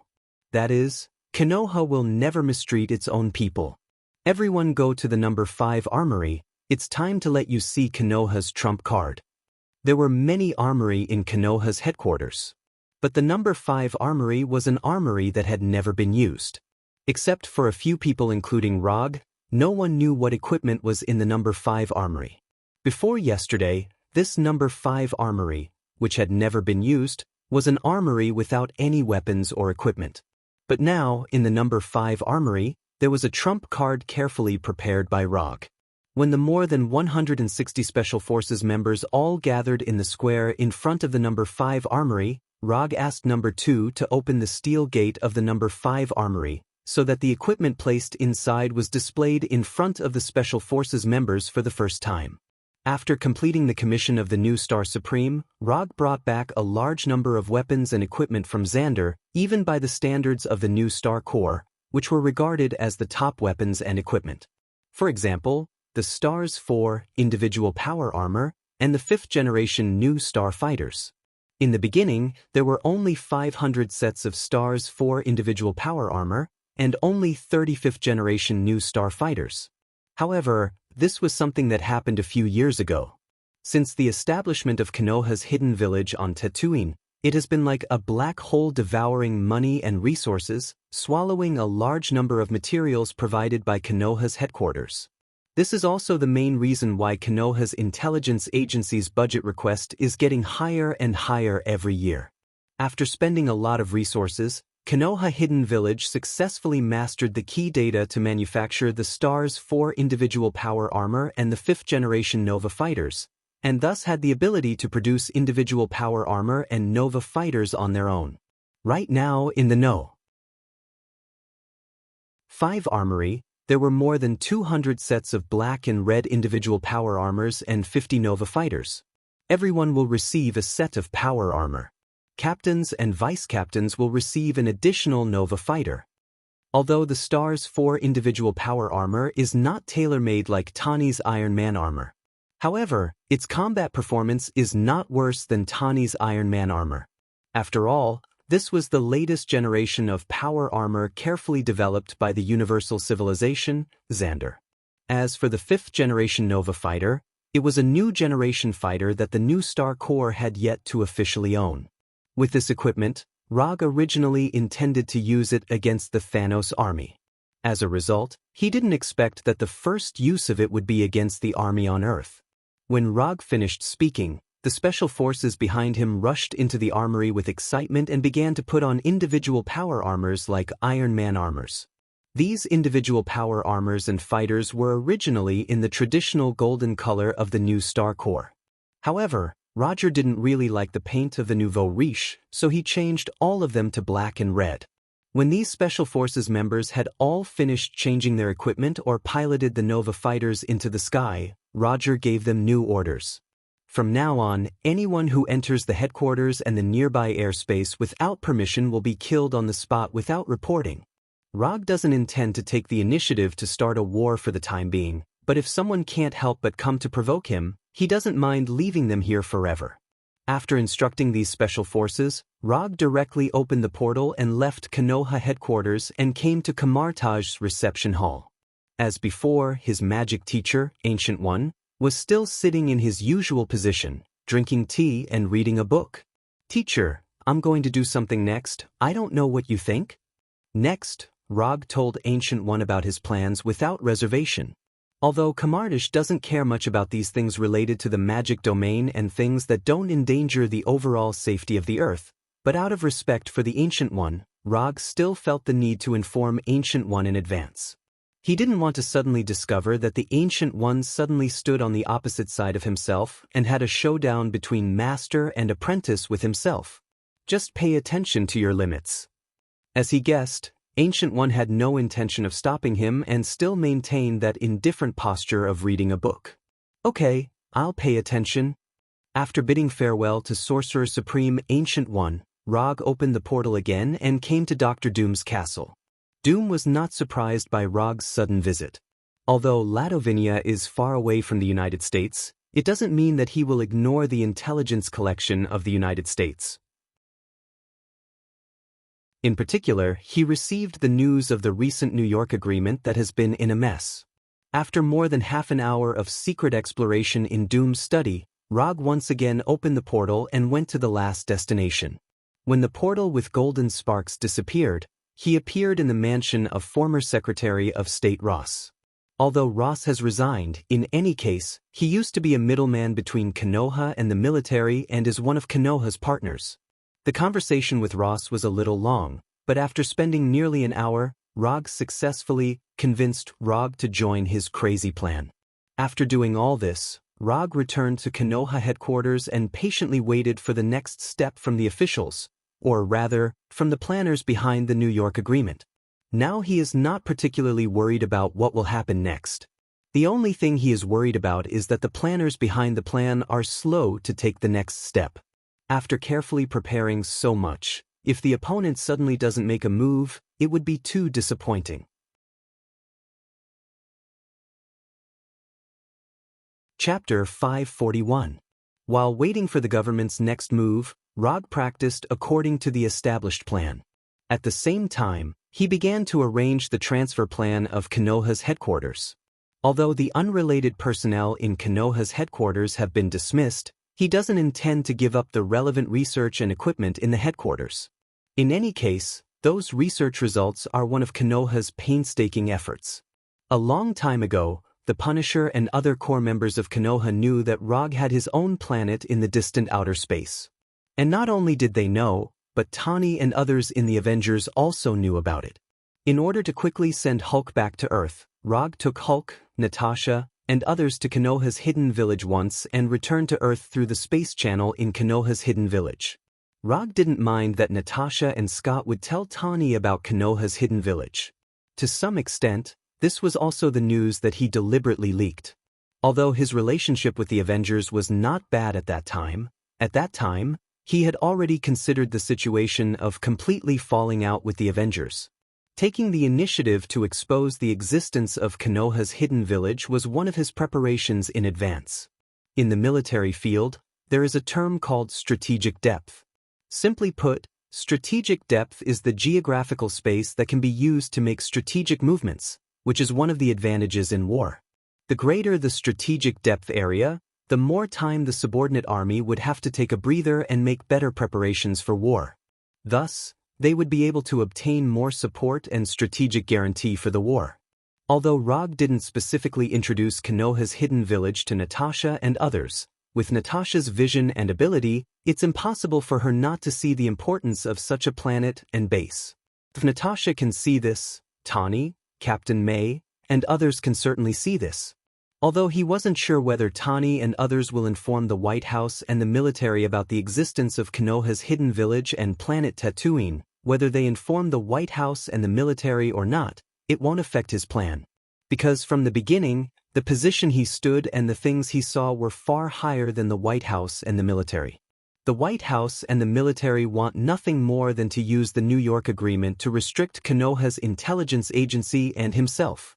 If he cooperates, they will take the opportunity to incorporate him.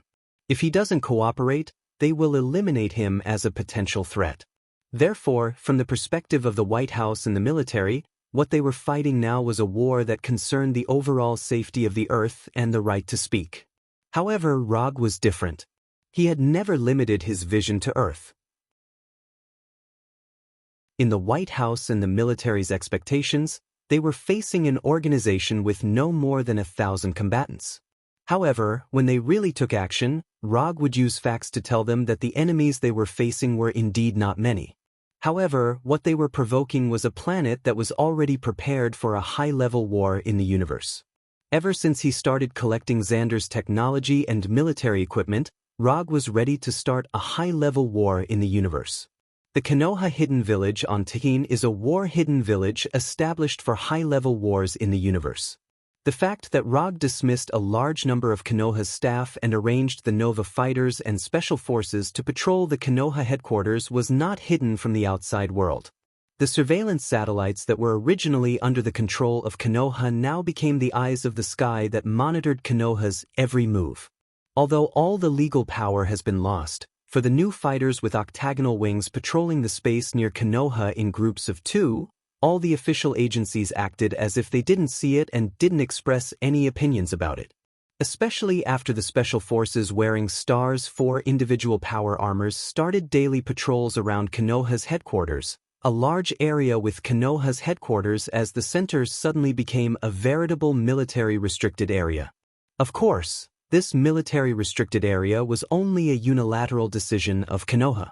However, after the special forces killed some iron-headed intruders, this military-restricted area that was not protected by the law became a true Konoha forbidden area. He didn't know if the White House and the military had not reached a final agreement, or they decided to fight to determine the outcome. Rog waited for 5 days in Konoha's headquarters, but he didn't see any action from the officials. The order of the superhero action team has been issued, and this is the first mission of the Avengers. Behind the conference room of the Avengers headquarters building, Nick Fury, with a black eye patch on his left eye, put a document in front of Tawny, who was still the nominal leader of the Avengers. Since the disbandment of S.H.I.E.L.D., Nick Fury seemed to have evaporated from the world and completely disappeared in front of everyone. However, now, Nick Fury, who had his right hand destroyed by Rog's wood release and his right leg was broken by the disaster pistol, appeared again. At this time, no one expected him to appear. After so many days of discussion, the action team came up with this kind of thing. What's the difference between this and letting the Avengers die? Tawny opened the document and glanced at it casually, then threw the highly confidential document back to Nick Fury and said with a sneer on his face, "The Avengers have proven their strength to the world, and you are the most likely to fight against Konoha. If even you can't do it, it is impossible for others to do it." Nick Fury didn't care about Tawny's ridicule and said unhurriedly, "I will definitely not take this mission. Whoever wants to do it can do it. I signed the agreement just so that ordinary people can avoid innocent involvement as much as possible, not to become a weapon in the hands of dirty politicians like you." After saying that, Tawny didn't give Nick Fury any face at all.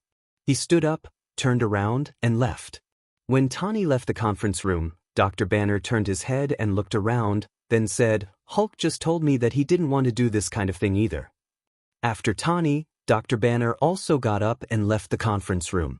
With the departure of Tawny and Dr. Banner, the atmosphere in the conference room suddenly became extremely depressing. Just as Captain America, Natasha, and the others looked at each other, the closed door of the conference room was suddenly pushed open. A man with a metal left arm walked in. When the man with an expressionless face and messy hair entered the conference room, Rogers, who had never spoken, suddenly showed an uncontrollable look of shock. "Buggy!" Rogers didn't expect that Buggy, who he had been looking for years without any accurate information, would take the initiative to come to him at this time. When S.H.I.E.L.D. was disbanded and Konoha hunted down the remnants of Hydra all over the world, Rogers knew that his former friend Buggy had become a sharp knife of Hydra and became a ruthless killer codenamed Winter Soldier.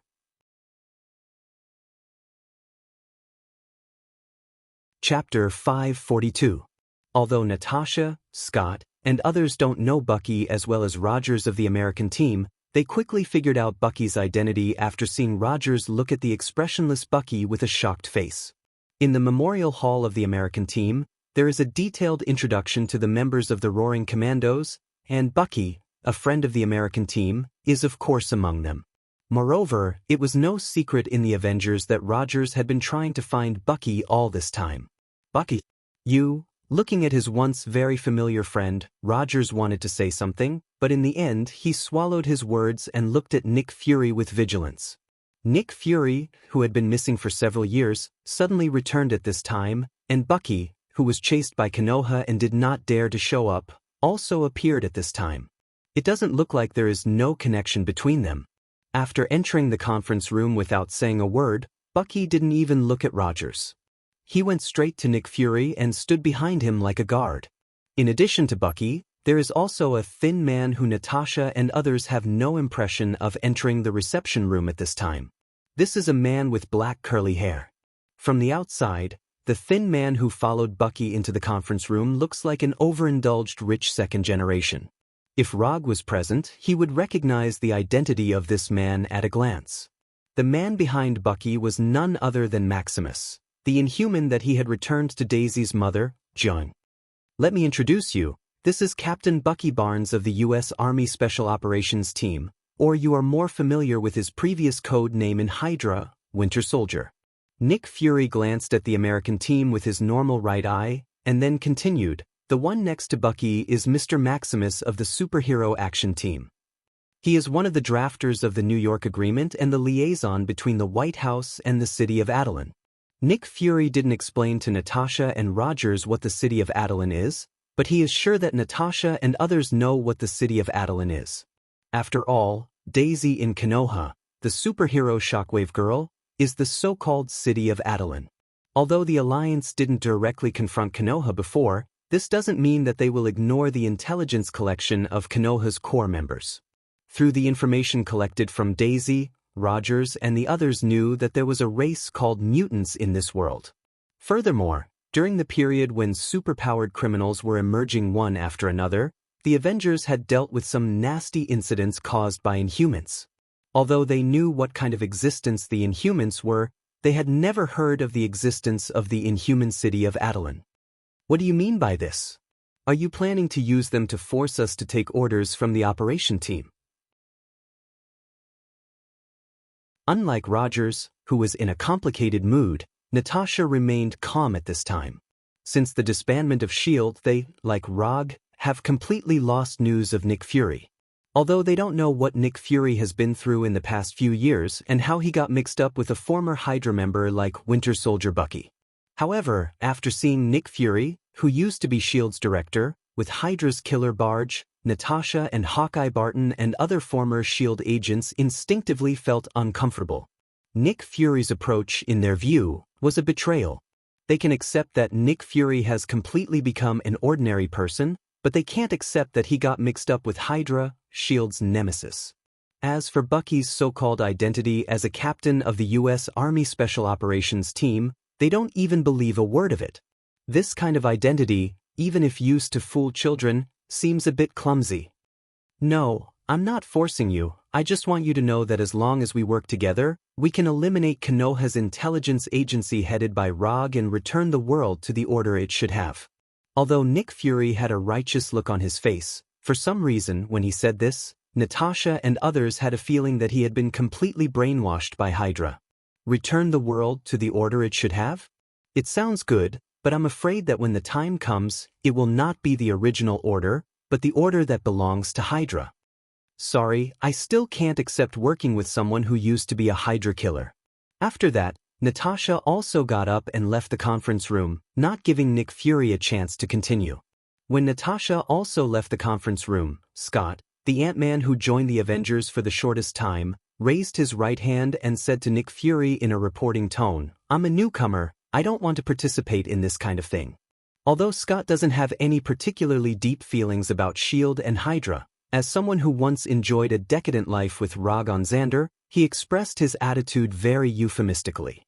At this time, Rog didn't know what happened in the conference room of the Avengers headquarters, but even if he knew, he wouldn't take Nick Fury and Bucky, who suddenly appeared, to heart. The only one who can arouse his interest is Maximus. And what interests him is not Maximus, but how Maximus brought Adelan City and the White House together.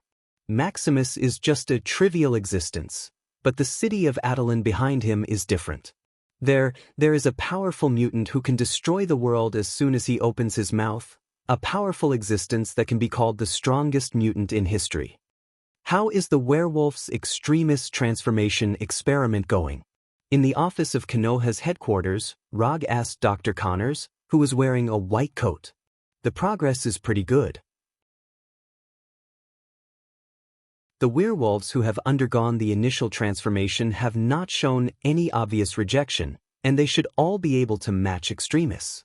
Although the next action of the White House and the military did not come, Rog in Konoha's headquarters was not idle, and he started the experiment of strengthening the Wolf Pack. With the Star's 4 individual power armor and the Nova Fighter, the combat strength of the Special Forces has been significantly improved. In such a contrast, the werewolves, who can only rely on transformation for hand-to-hand combat, seem to be a little unable to keep up with the pace.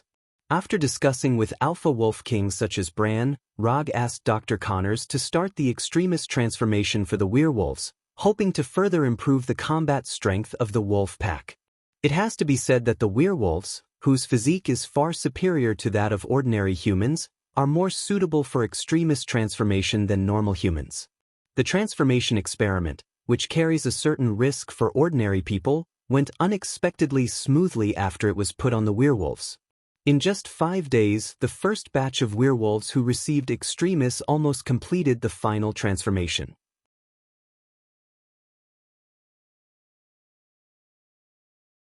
Chapter 543. After listening to Dr. Connor's report, Rog was planning to go to his private training room for daily self-improvement training. However, just as he was about to use quantum transmission to go to the training room, his cell phone suddenly rang. What was displayed on the screen of the phone was an unfamiliar number that he had never seen before. After pressing the connect button, he heard a familiar voice. "Are you free to meet recently? I think we need to have a good chat." The person who called was none other than Tani. Is it official or private? Although his personal relationship with Tani was not bad before, in this sensitive period, he needed to determine what identity Tani was going to meet him with. If Tani was using the identity of a member of the Avengers, then sorry, he didn't want to meet any potential enemies who signed the New York Agreement. Of course, if Tani was just asking to meet as a friend, then he didn't mind having a good chat with Tani. Because if he didn't know, this might be the last time they met as friends. Of course it's private. I'm not so low as to be a dog for those dirty bitch politicians. Although Tani tried very hard to control his tone, Rog could hear that Tani was very upset. "I'm free at any time. You can set the time and place. Then now, in my wine cellar, you can come directly." After that, Tani hung up the phone, not giving Rog time to speak. Although he didn't know what Tani wanted to talk to him about, his tone and the place he arranged were enough for Rog to guess some things. After recalling the appearance of the wine cellar in Tani's New York mansion, Rog put on the ring and began to draw circles out of thin air. Not long after, a golden portal with a diameter of nearly 2 meters appeared in front of him. After arriving at Tani's wine cellar, Rog saw Tani's unhappy face and the bottle in his hand. Rog couldn't identify the year, but he knew at a glance that it was a top-grade whiskey that had been collected for many years. "A piece of ice, thank you." A long time ago, Rog had the idea of stealing Tani's hidden wine. Unfortunately, he never found a suitable opportunity. But today, he saw the hope of fulfilling his wish. "This bottle is mine. Pick whatever you want to drink." Tani directly refused Rog's request to add ice. He opened the wine cork and poured himself a glass. "That's what you said." After glancing at Tani's personal liquor cabinet, Rog took out a bottle of Macallan's 64 single malt whiskey. He had seen Macallan of this vintage once before at Sotheby's. If he remembered correctly, the price at the auction seemed to be $460,000. After pouring himself a glass and adding a piece of ice according to his habit, Rog took a sip and seriously felt the taste of the bottle of Macallan. Then he slowly said, "Go ahead, what do you want to talk about?" "Take a look at this first." Tani handed him a translucent custom-made tablet. On the screen was a surveillance image. To be precise, it was a surveillance video in the conference room of the Avengers headquarters. After watching the video at double speed, Rog shrugged with a smile and put the computer on the solid wood table. "Your behavior, if placed in a time of war, is a typical act of treason. Are you not afraid that they will find trouble with you afterward?" After hearing Rog's slightly joking voice, Tani said in a disdainful tone, "I'm Tony Stark." After a pause for a few seconds, he continued, "What do you think of the guy named Maximus? I asked Friday to hack into the team's server and get some interesting information. I'll ask Friday to send it to Sunday later. I've told you many times, her name is not Sunday, it's Hinata. Besides, Sunday is now dead." "Dead? What did you do to her?" "You did what you did to the illusionist."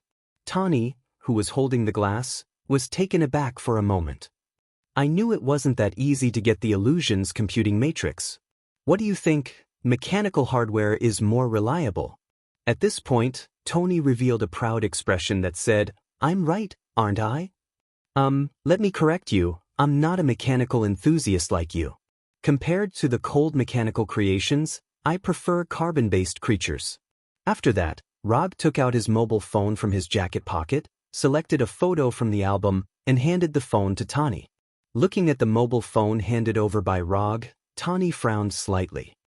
What's wrong? Your obsessive-compulsive disorder is acting up again. You're the one with obsessive-compulsive disorder. As soon as the voice fell, Tani took the phone and looked at the photo on the mobile phone. If it weren't for the conversation between mechanical creations and carbon-based life, Tani's first reaction after seeing the photo on the mobile phone would definitely be that Rog was hooking up with a female college student again. Looking at the photo of Hinata, who had the same eyes as Rog, Tani frowned even more. Android. Although Tani didn't know what Rog did, from the previous conversation, it was easy for him to infer the truth. You're already so old, yet you're still imitating young people to take couple photos. Shameless. Tani turned on his vicious tongue. You don't understand, more contact with the opposite sex is good for maintaining a young mentality and vitality. After taking back his mobile phone from Tani, Rog said proudly.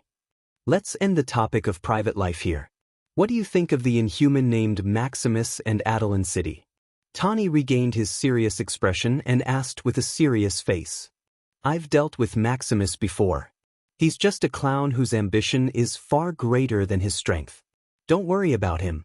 But if what he said is true, I should be fighting with a very powerful person soon.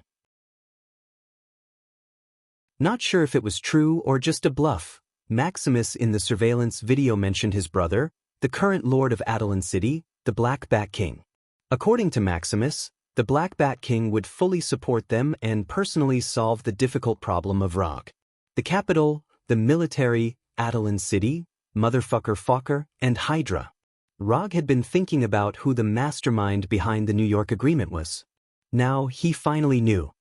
How powerful is that person? Tani asked curiously.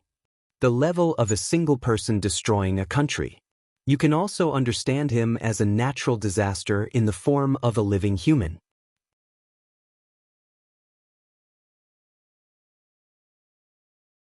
Chapter 544. One person to destroy a country? That's a bit too exaggerated. Although Tani had dealt with some incidents caused by Inhumans before, he didn't think that these Inhumans were very powerful. In his opinion, Inhumans are nothing more than mastering some superpowers that humans don't have, and they are far from the level of endangering the world. In terms of the threat to the world's security, Hydra can throw these Inhumans several streets away. It's absolutely not an exaggeration. Maximus's brother definitely has such ability. If he gets serious, not many countries on Earth can withstand his attack. There are not many enemies that can make Rog pay attention to, and Black Bat King is one of them. Although he hasn't seen Black Bat King yet, and he hasn't officially fought with Black Bat King, he believes that his judgment will not be wrong. This is a powerful Inhuman who can trigger natural disasters such as volcanic eruptions, tsunamis, earthquakes, and other terrifying natural disasters. The pseudo-sound waves he releases can even reach the astonishing lethality of nuclear weapons. If it weren't for the existence of Black Bat King, Ronan, the accuser, would not have chosen to cooperate with Maximus. Instead, he would have directly broken through Adeline City and forcibly subdued all the Inhumans in Adeline City. Well, how sure are you to fight against this guy called Black Bat King? Tani continued to ask. 50-50. After thinking seriously for more than 10 seconds, Rog gave his answer. 50-50? You mean you're only half sure? Tani thought that Rog would say that he was at least 70 to 80% sure, but he didn't expect that Rog was only half sure. Half sure is not bad. 50-50 is not something that anyone can do.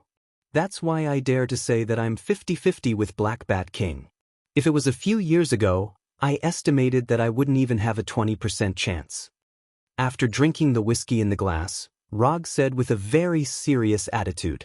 Although he was serious enough now, Tani didn't know why, but he always felt that he was hinting at something. Then be careful. Anyway, the information I got now is that those guys in the White House don't intend to let you be arrogant anymore. Your Konoha has gone too far before. Although Tani wasn't particularly worried about Rog's safety, he still reminded Rog to prevent Rog from being careless. Don't worry, I won't joke around with my life. After knowing that the Adeline City players and Hydra were behind the New York Agreement, he already knew what kind of blow he would face next. After chatting with Tani for more than an hour in the wine cellar and drinking 2 bottles of top-grade whiskey from Tani's collection, Rog returned to Konoha's headquarters through the portal.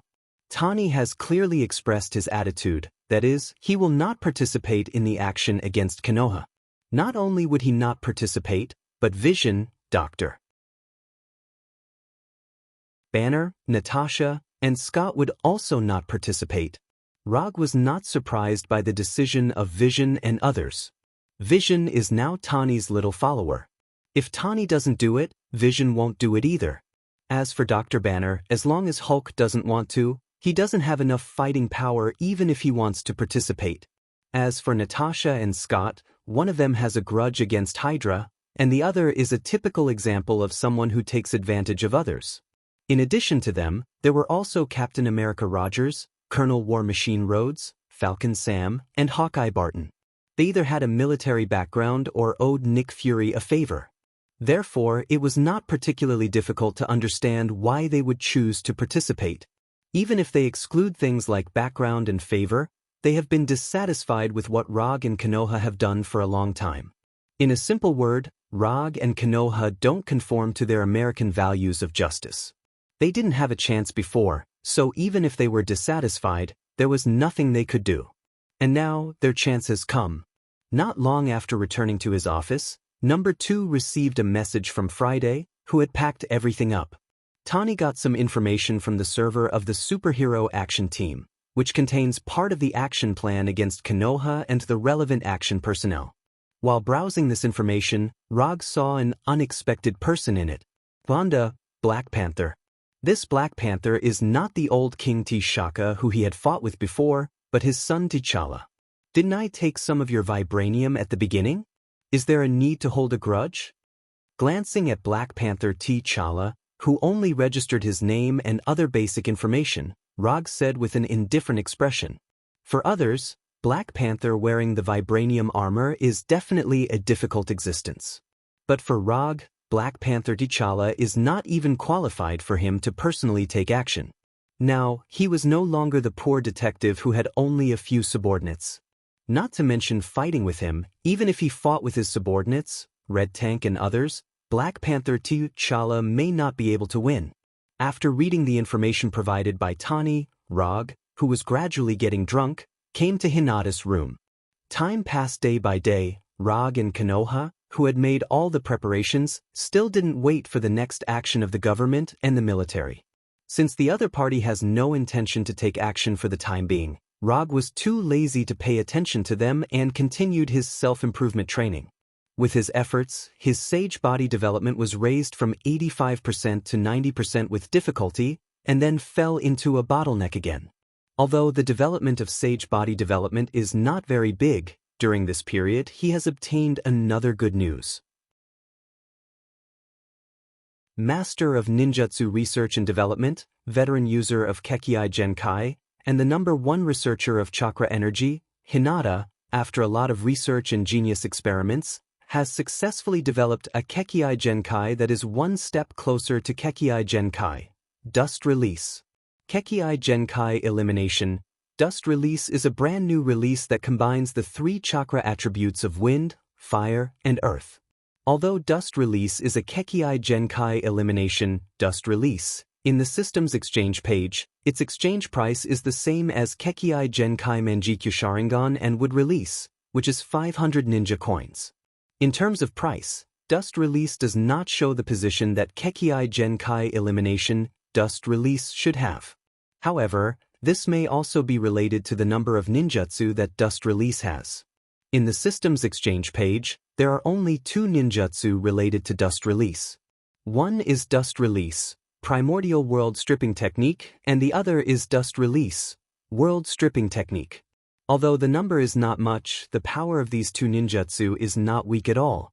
It can even be said that they are a little bit of cheating.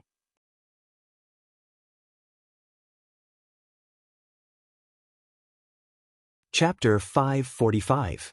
It decomposes the target into an atomic state, causing the target to be instantly annihilated and causing a large-scale explosion effect. As the signature technique of the rock village's Tsuchikage, Dust Release has proven its powerful attack power through practical cases. Even the Forest Sea made by Wood Release and Susan made by Manjikyu Sharingan couldn't resist the unreasonable decomposition ability of Dust Release. The battle between Inoki, the third Tsuchikage of the Rock Village, and Madara is a good proof of this. The attack power is powerful, the casting speed is fast, and the attack range is long, and the shape of the barrier can be changed according to one's preferences. Except for the high difficulty of learning and the need to consume a lot of chakra, Dust Release can be said to have no shortcomings. After Hinata successfully developed the Kekkei Genkai, Dust Release, Rog decisively suspended the development of the Sage Body and focused on Dust Release. Although the process of practicing Dust Release is a bit difficult, this is not a problem for Rog, who is accustomed to all kinds of difficult practice. Just as he was trying to master this powerful Kekkei Genkai as soon as possible, he once again suffered a blow from Hinata. Compared to him who was slow to progress, Hinata proved with facts what a real genius ninja is. As a result, a scene that made Rog somewhat helpless appeared. In the past, he taught Hinata how to practice ninjutsu. Now, it was Hinata who taught him how to practice Dust Release. She used to be a pure and innocent female student, but now she had become a mature female teacher. Before Rog even completed the fusion of the three elements of chakra, Hinata had already successfully mastered the detachment of the original World Jutsu and the detachment of the World Jutsu. I don't want to be the fourth Hokage, I don't deserve it. The more he compared himself with Hinata, the more Rog felt that his talent was garbage. Although he was a bit miserable, he still tried to persist. After all, a mature female teacher also has a unique flavor. Time passed day by day, and unknowingly, more than half a month has passed since Rog and Tani's meeting in the wine warehouse. In this more than half a month, Rog and the others didn't step out of Konoha, as if they were completely isolated from the world. To a certain extent, they were indeed isolated from the world. After moving all the research results and research equipment from the Konoha headquarters to the Konoha Hidden Village on Tatooine, the Konoha headquarters became an empty shell. Rog, Hinata, and the others moved to Konoha's Hidden Village, except for those who were responsible for daily training. Even Bulin and the other werewolves moved to Konoha Hidden Village and became official villagers of Konoha. Washington, D.C., Superhero Action Team Headquarters, Combat Conference Room. Maximus stood on the podium and proudly introduced to the people in the meeting room, "Everyone, this is the governor of Adelan, my brother Blackguard Boatgang." With that, Maximus stretched out his right hand and pointed at the Black Bat King sitting in the middle of the first row. At this time, Black Bat King was wearing a black tights with white stripes. He sat silently like a statue. He ignored Maximus on the podium, as well as Nick Fury, Bucky, and the others around him. Sitting on his left was a woman with long burgundy hair. This woman is none other than the wife of the Black Bat King, Queen Medusa of the mutated race. In addition, she is also the translator of the Black Bat King and the only person who can fully understand the will of the Black Bat King. Next to Medusa is another member of the mutated race of Adelan City, Tetanus. Tetanus has an appearance very similar to a bulldog. Of course, this is the case without considering their size. Strong muscles, a body more than 1 meter tall, and a slightly honest appearance. At this time, Tetanus was lying on the ground lazily, ignoring Maximus on the stage and the other people in the meeting room like the Black Bat King. Maximus didn't mind the ignorance of the Black Bat King and Tetanus, and continued in high spirits, "Rog, who doesn't know the immensity of heaven and earth, will be dealt with by my brother, the Black Bat King. As for his giant wolf named Fenrir, it will be dealt with by Tetanus. What you need to do is to deal with the remaining subordinates of Rog. For example, this abomination who stole the military's research results and betrayed the military, as well as the former members of the Thunder Secret Service team, Red Tank, Moonstone, and others." As he spoke, the photos of Abomination, Red Tank, and others appeared one by one on the huge display screen in the conference room. Next to their photos, there were some brief introductions of them and the response plan developed by the Superhero Action Team. Abomination, Red Tank, Moonstone, Punisher, Dr. Connors, Venom, Quicksilver, Scarlet Witch. Every time a photo appeared, Maximus would give a detailed introduction and make corresponding arrangements. However, when the photo of Daisy appeared, Maximus suddenly changed his tone. This mutated person codenamed Shockwave Woman will be dealt with by me, so you don't have to worry about it. Unlike the information displayed when introducing others, the information about Daisy was so simple that only her name and ability were displayed. As for other information, there was nothing. The so-called response plan was a complete blank. Nick Fury and the others didn't know how Maximus was going to deal with Daisy, who had a powerful shockwave ability, but they all acquiesced to Maximus's approach. Just as Maximus was about to end Daisy's segment immediately, the Black Bat King, who had been indifferent, suddenly turned to look at Medusa beside him. It only took a second or two for Medusa to fully understand the Black Bat King's meaning and said slowly, "Leave Daisy to me." This is also Bly's intention. The black bat that Medusa mentioned was Blackguard, the Black Bat King. This was a small nickname between the husband and wife. No. This Daisy must be dealt with by me. This is something we've already agreed on. Maximus frowned and said in a dissatisfied tone. As soon as he finished speaking, the Black Bat King glanced at him expressionlessly. Then he quickly changed his words. "Okay, I'll leave Daisy to you." After this small episode with Daisy, the meeting ended quickly. Nick Fury, Bucky, and the others all received their missions.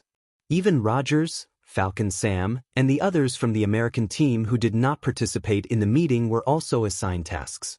The war against Rog and Konoha officially began at this moment.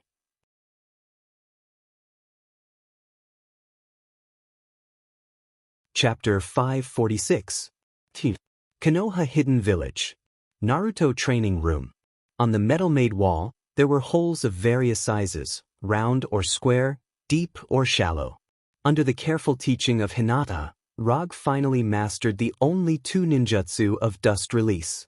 Dust Release, Detachment of the Primitive World Jutsu, and Dust Release, Boundary Detachment Jutsu. When he once again constructed a transparent cylindrical barrier between his hands, Artificial Intelligence Number 3, who was in charge of the operation of Konoha Hidden Village, sent him the latest news from Konoha's intelligence agency headquarters. Through the remote monitoring equipment on the Golden Jack, the real-time monitoring screen of the blocks near Konoha's intelligence agency appeared in front of Rog. After releasing the detachment of the primitive world jutsu in his hand, leaving a hole with a diameter of 20 centimeters and a depth of 30 centimeters on the metal wall, Rog calmed down the chakra running at top speed in his body. Are they finally going to do it?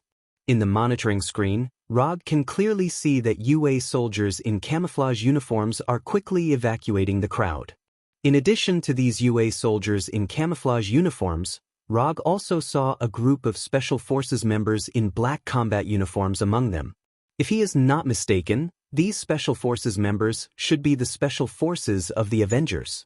Although Tani, Natasha, and others refused to participate in the operation, Rogers, Falcon Sam, and others still led the Special Forces to Washington and came to the vicinity of Konoha's intelligence agency. Inform all the Special Forces members in the headquarters to return to the village. In addition, let all troops be ready for Level 1 combat, especially the Molten Wolf Pack. When the portal opens, the whole army will set off. The Molten Wolf Pack is a combat force formed by werewolves who have been transformed by extremists. In order to distinguish the Wolf Pack formed by ordinary werewolves, Rog gave them a new name: Molten Wolf Pack. The name is a bit ordinary, but the combat effectiveness of this unit is not weak at all. Werewolves are dark creatures that are extremely good at close combat. After being strengthened and transformed by extremists, the strength of these werewolves has also been terrifyingly improved. However, because of time and the stock of extremists, Rog did not allow all the werewolves to be transformed. He only selected 120 people from among them, forming a group of 6 people, to form 20 combat teams. There were 164 members of the Special Forces, 156 members of the Wolf Pack, 120 members of the Molten Wolf Pack, and 72 members of the Dark Group. In addition to Rog, Hinata, and other core members of Konoha, these 512 people are all of Konoha's combat personnel. the Kree Empire's main battleship, the Golden Jack, and Konoha's own Universe-class battleship, the Bijou series.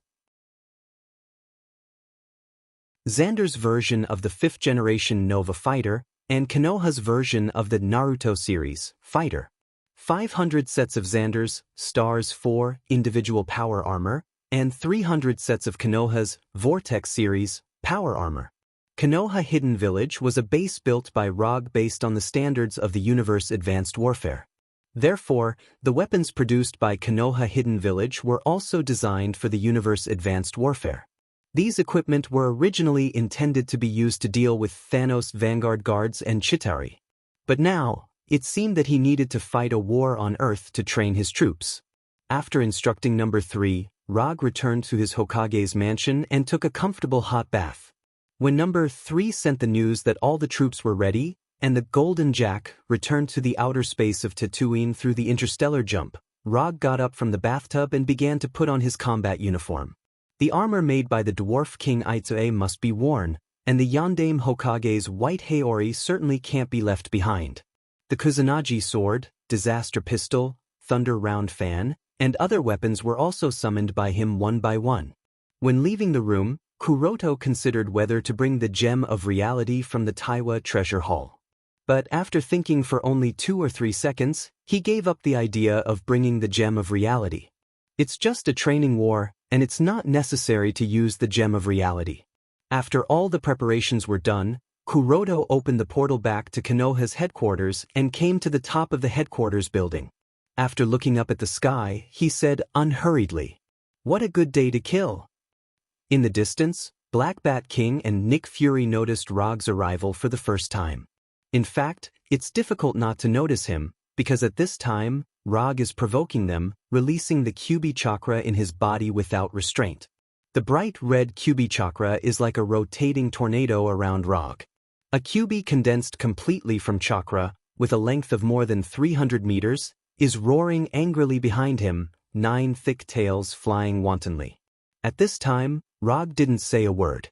However, this exaggerated and shocking entrance was enough to express his attitude. "I, ROG, am here. If you want to fight, I'll fight with you." Pompous clown. Looking at ROG standing on the Konoha headquarters building, Maximus said disdainfully, "If he's a clown, then you're even worse than a clown." No one dares to directly mock Maximus at this time, except for Medusa, Black Bat King's wife. There is no second one. Nick Fury and others may be afraid of Maximus's identity as a player in Adelan City, but Medusa is not. Not only is she not afraid of Maximus, but she also looks down on Maximus. This contempt has nothing to do with Maximus's strength, it's purely because of his disgusting ambition and behavior. Especially in the contrast of Black Bat King, Maximus, who has the same bloodline as Black Bat King, is even more unbearable. Obviously, they are brothers, but the result is like 2 people from 2 different worlds. "Your Excellency Black Bat King, I'll leave ROG to you." Nick Fury ignored Medusa and Maximus as he walked up to the Black Bat King and spoke in a respectful tone. In the beginning, Nick Fury didn't feel that Black Bat King was worthy of respect. But after seeing the battle scene of Black Bat King provided by Maximus, his attitude towards Black Bat King has changed significantly. Black Bat King turned his head and glanced at Nick Fury, then emitted a quasi-sonic energy that was so weak that it couldn't be detected by others, and his whole body floated out of thin air in a form that defies the gravity of the earth. Under the gaze of Nick Fury and others, Black Bat King, wearing a black tights, quickly flew towards ROG in the Konoha headquarters building. It didn't take long for Black Bat King to come to a place more than 10 meters in front of ROG and stopped in the air. Although it's the first time they met, ROG can immediately recognize Black Bat King's identity as long as he looks at his outfit. "I know you can't speak normally, so in order to facilitate communication, you don't mind me casting a telepathic spell, right?" When Black Bat King nodded slightly, ROG cast a spell on himself and Black Bat King to make them talk to each other.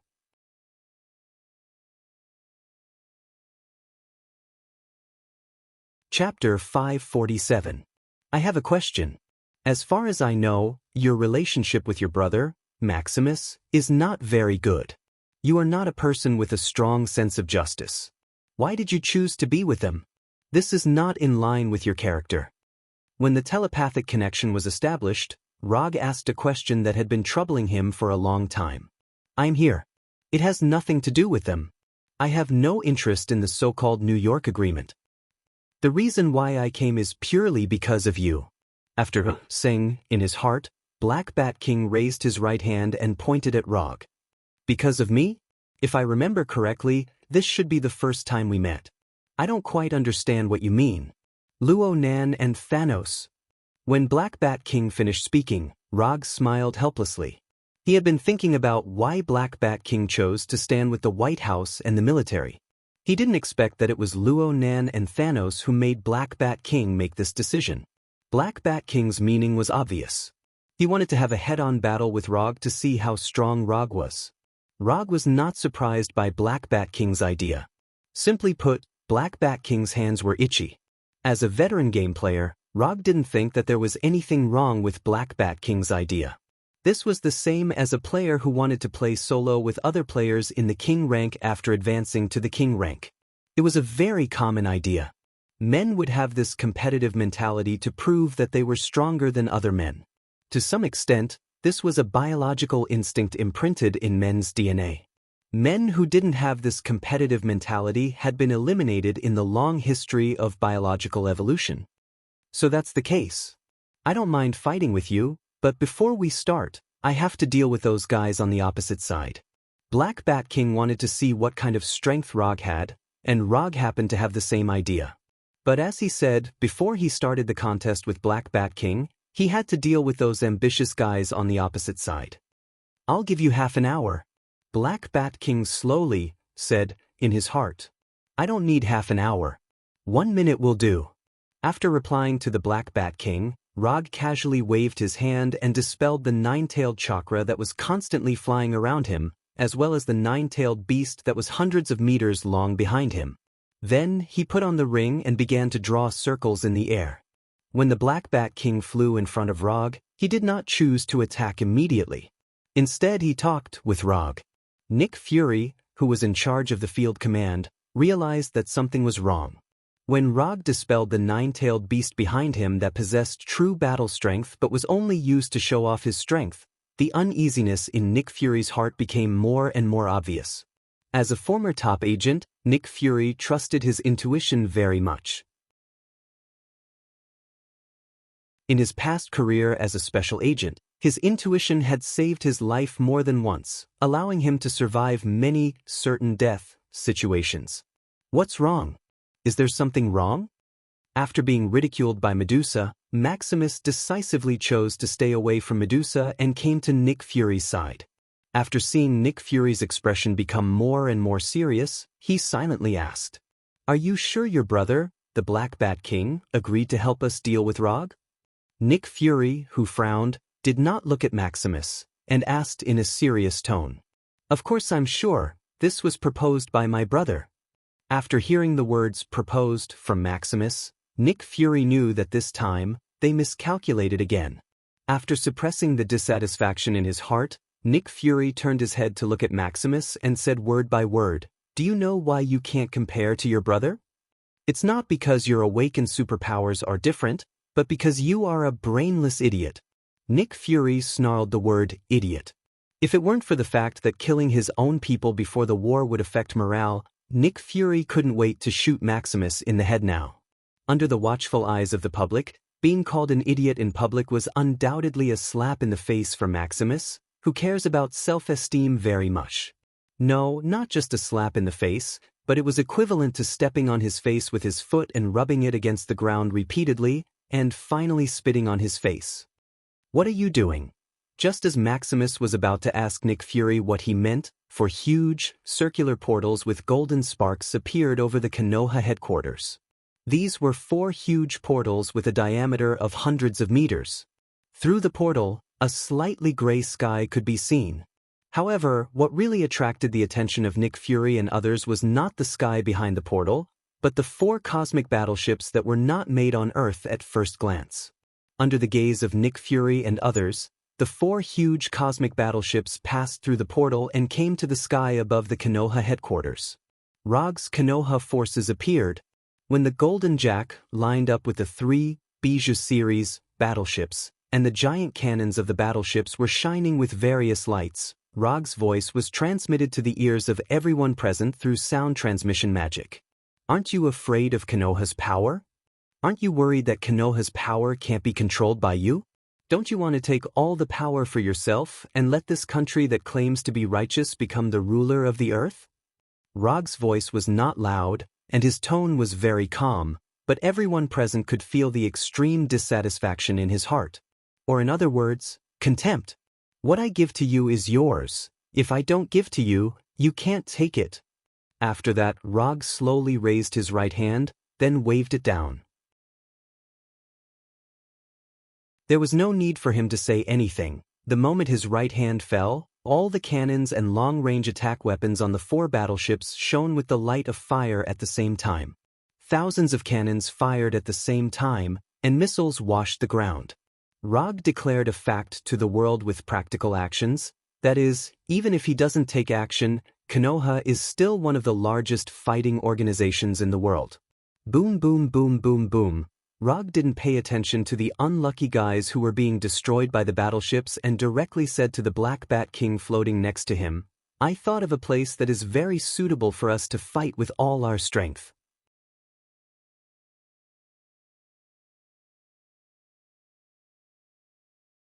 Chapter 548. Earth, Antarctica. In the depths of the Antarctic continent that has not melted for thousands of years, a piece of frozen land with a range of several kilometers appeared, as if a piece of it had been dug out of thin air, revealing the original appearance of the Earth. The 2 humans displayed speeds that exceeded the limits of what human vision could capture. They ran at top speed on this land that had been covered in ice and snow for countless years. Behind them and around them, craters of various sizes were left. Some were caused by collisions, and some were caused by explosions. The people who are fighting at this time are none other than Rog and the Black Bat King. Half an hour ago, after teleporting Konoha's army from Tatooine to the sky above Konoha's headquarters, Rog and the Black Bat King came through the portal to this ice and snow land that not many people have set foot on, and started the battle between them.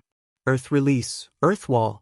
With the surge of chakra, a 7 or 8 meter high earth wall was quickly formed on the frozen ground that was as hard as steel, blocking the path of the Black Bat King behind him.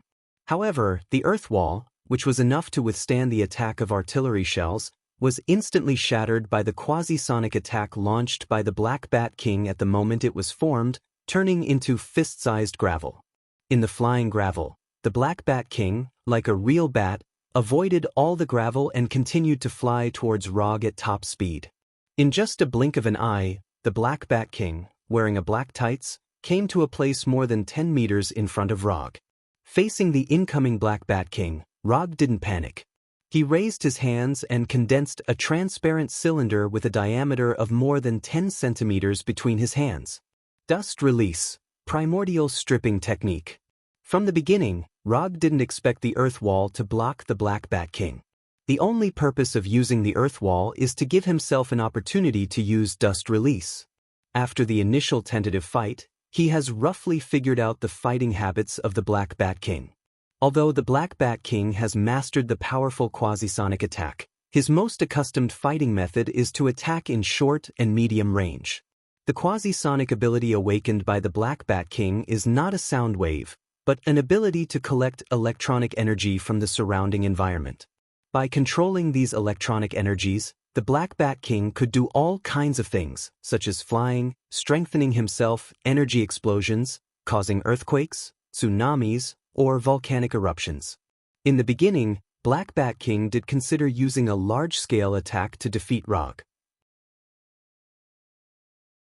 However, after discovering that large-scale attacks could not cause fatal damage to Rog, who was extremely fast and had a body that was far stronger than that of humans on Earth, the Black Bat King decisively used the short to medium-range combat that he was best at. To put it simply, within a distance of no more than 20 to 30 meters, Rog had to be defeated in close combat or with a faster and more powerful sound wave attack. This piece of frozen earth that was exposed was the result of the Black Bat King's initial large-scale attack. The Black Bat King, who had just flown through the rain of stones, didn't have time to turn around before it was greeted by Rog's primordial stripping technique. The transparent cylindrical barrier in Rog's hand attacked the Black Bat King like an energy cannon, displaying a speed faster than a bullet. If he was facing other enemies now, then the primordial stripping technique he used would have almost a 90% chance of hitting the enemy. But it's a pity that the enemy he is facing now is the leader of the mutants, the Black Bat King, who is known as the strongest mutant. When the cylindrical barrier of the primordial stripping technique was about to hit him, the Black Bat King mobilized the majestic electronic energy in his body, which was no less than Rog's chakra, and instantly built 7 red or purple energy barriers in front of him. Boom! Rog's dust release. Primordial stripping technique hit the energy barrier in front of the Black Bat King. Then, there was a huge explosion more terrifying than an intercontinental long-range missile. As soon as the light and shock waves generated by the explosion were born, both Rog and the Black Bat King disappeared in a flash, once again starting a high-speed chase. In terms of energy mastery, the Black Bat King, who can collect electronic energy from the surrounding environment at any time and transform it into a quasi-sound wave attack, undoubtedly has the advantage. However, this energy advantage did not help the Black Bat King establish an advantageous situation in the battle.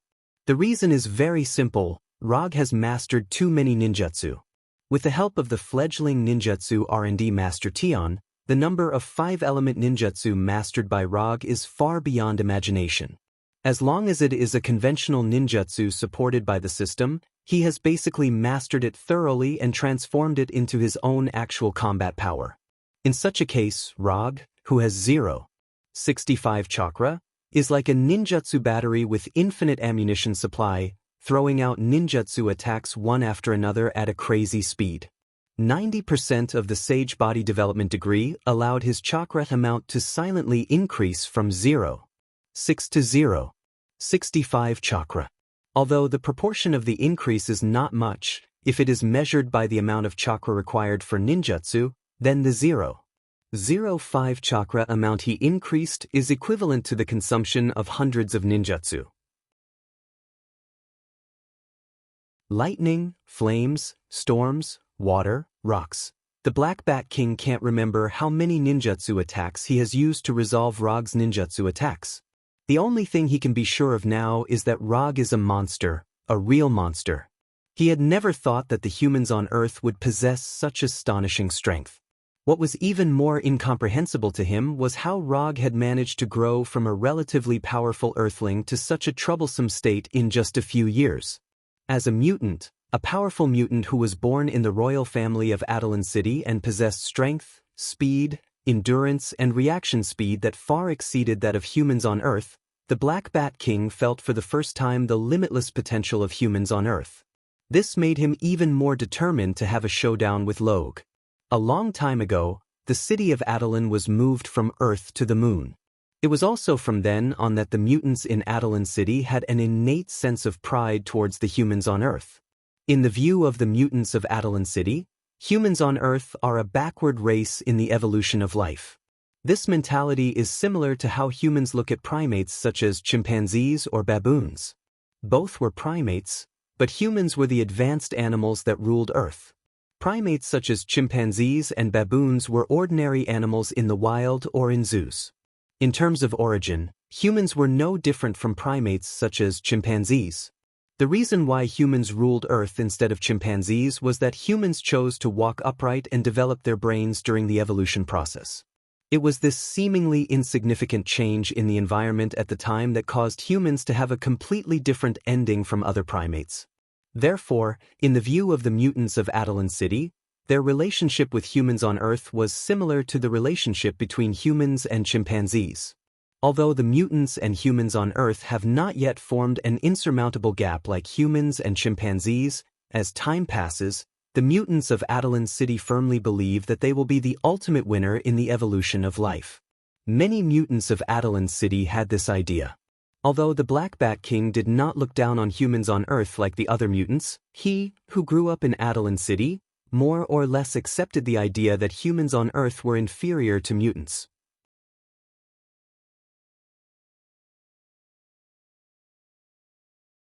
Chapter 549. The battle was still going on.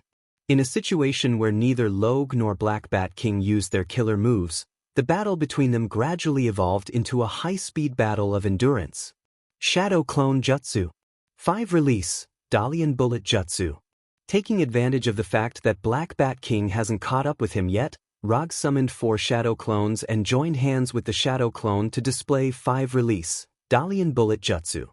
In the blink of an eye, 5 ninjutsu attacks containing fire, thunder, water, wind, and other attributes attacked Black Bat King in the rear.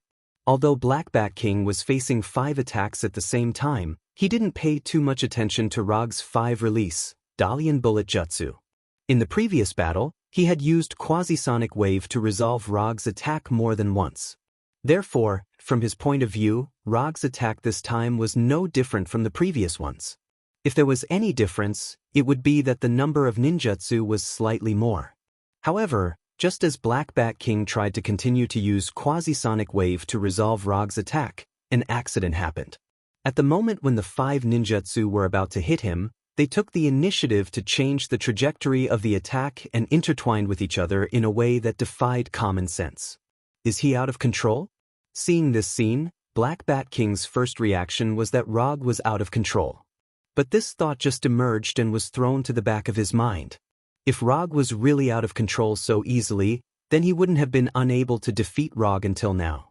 Without any hesitation, at the moment when Roger and the Shadow Clone's ninjutsu attacks intertwined with each other, the Black Bat King manipulated the electronic energy of the sound wave to construct a spherical barrier around himself that was invisible to the naked eye but had amazing defensive power, completely wrapping himself in 360 degrees without any blind spots. Black Bat King's intuition is very keen. When he wrapped himself in the spherical barrier, the 5 ninjutsu that were intertwined with each other reached a critical point, and a terrifying chakra explosion was born. Rumble! This was an amazing explosion like a small nuclear bomb explosion. A mushroom cloud mixed with lightning, flame, whirlwind, and other natural phenomena rose straight into the sky. The chakra storm and shock wave with 5 attributes swept around like a tsunami, leaving a huge explosion crater with a diameter of more than 100 meters on the already devastated Antarctic tundra. As the instigator of all this, Rogue quickly dispelled the shadow doppelganger before the explosion occurred, and used the body blink technique to its limit, disappearing from the spot in a flash. The power of 5 Release, Dalian Bullet Jutsu. But it is still somewhat unrealistic to defeat Black Bat King. However, Rogue did not expect the 5 Escape, Dalian Bullet technique to be able to deal with the Black Bat King. Before the power of the explosion completely dissipated, he once again used the Dust Escape that he had just mastered not long ago. Dust Release, Origin Original Jutsu. Unlike the peel of the original realm technique he had used earlier, this time, he created a huge conical transparent barrier with a diameter of 10 meters. The spherical barrier that the Black Bat King used to protect himself was only about 3 meters in diameter. In other words, Rogue's detachment of the original realm technique this time could completely envelop the Black Bat King along with the ball. The pseudosonic superpower awakened by Black Bat King is indeed omnipotent. It can attack, defend, and assist. But this doesn't mean that his pseudosonic superpower is invincible. To deal with an enemy like Black Bat King, there is a very simple and crude way, that is, to use an attack that is no worse than his pseudosonic attack. Before using 5 Release, Dalian Bullet Jutsu, Rogue roughly deduced how Black Bat King would resist his attack. And the spherical barrier around Black Bat King proved that his guess was correct. When the Black Bat King used the spherical barrier to block the terrifying explosion of the 5 Release, Dalian Bullet technique and manipulated the spherical barrier to move quickly, Rogue, who was floating in the air, aimed at him like a sniper with the peel of the primordial realm that had yet to be fired. Without any hesitation, the moment Rogue aimed at Black Bat King, he launched the Origin Original Jutsu in his hand. A translucent conical barrier with a diameter of 10 meters shot toward Black Bat King like an energy cannon, completely engulfing Black Bat King and the spherical barrier around him. When the Origin Original Jutsu completely engulfed Black Bat King and the spherical barrier, Rog wanted to directly decompose the spherical barrier into an atomic state and then give the defenseless Black Bat King a fatal blow. However, the spherical barrier built by the pseudosonic electronic energy was more tenacious than he imagined. The original jutsu did indeed decompose the spherical barrier protecting Black Bat King into an atomic state. However, only a part of the spherical barrier was decomposed. When he noticed that the spherical barrier was being decomposed by Rog's attack, Black Bat King did not hesitate and immediately mobilized the electronic energy in his body to quickly repair the damaged barrier. Rog did not intend to compete with Black Bat King in terms of energy. After confirming that the original jutsu could not decompose the spherical barrier in a short time, he decisively detonated the original jutsu. Boom! An explosion more terrifying than 5 release, Dalian bullet jutsu was born. Within the crater that had just appeared, a crater with a larger diameter appeared. The shock wave of the explosion caused a cobweb-like crack to appear on the 10,000-year-old frozen soil that had finally seen the light of day, and the earth shook violently with the explosion. Before the battle, Rog knew that Black Bat King would be a very difficult enemy. But he did not expect that Black Bat King would be so difficult to deal with. He once experienced this feeling on Thanos, whose physical body was so strong that it was like a cheat. Now, he experienced it again on Black Bat King, whose physical strength is far inferior to Thanos, but whose energy strength is far superior to Thanos. And what's more troublesome than Thanos is that Black Bat King's pseudosonic wave is like a super turtle shell that is strong and constantly regenerating. No matter how you attack it, this annoying turtle shell will grow again. Compared with the powerful defensive ability of the pseudosonic wave, the energy attacks or natural disasters caused by the pseudosonic wave are not so troublesome. At least for Rog, this is the case. Although somewhat reluctant, Rog had to admit at this time that conventional ninjutsu attacks can't defeat Black Bat King at all. Even Kekkei Genkai, Dust Release, can't quickly defeat Black Bat King in a short time. If he wants to defeat Black Bat King, whose physical strength is not very weak and whose energy strength is unimaginably high, he must use some less common attacks. After a helpless sigh, his 3-tomo Sharingan, which had already been opened, began to rotate wildly. Manjikyu Sharingan, open.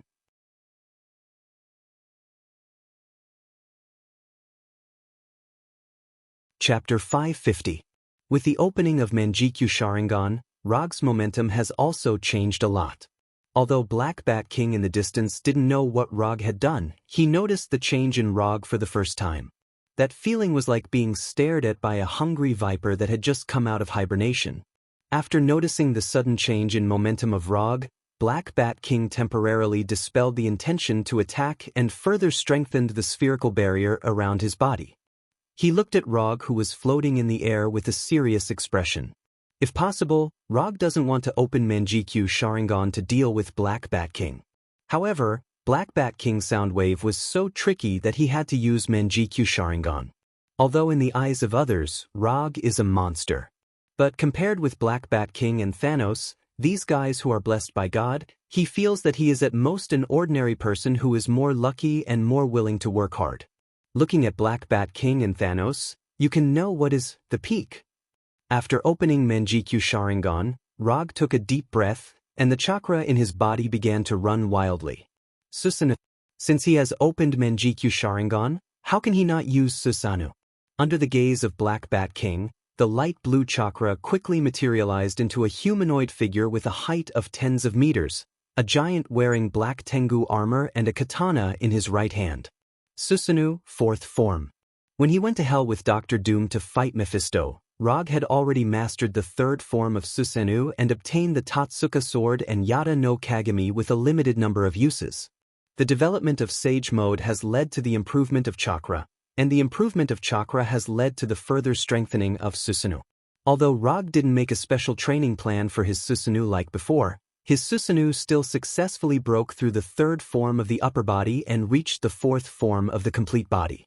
After the 4th form, its body size would become larger, its attack power and defense power would reach the peak, it would have wings and the ability to fly, and it would have the complete form of the true Susanoo. At that time, Rog's Mangekyo Sharingan can be said to have reached its peak. When the several tens of meters tall Susanoo appeared, Black Bat King's complexion became extremely dignified.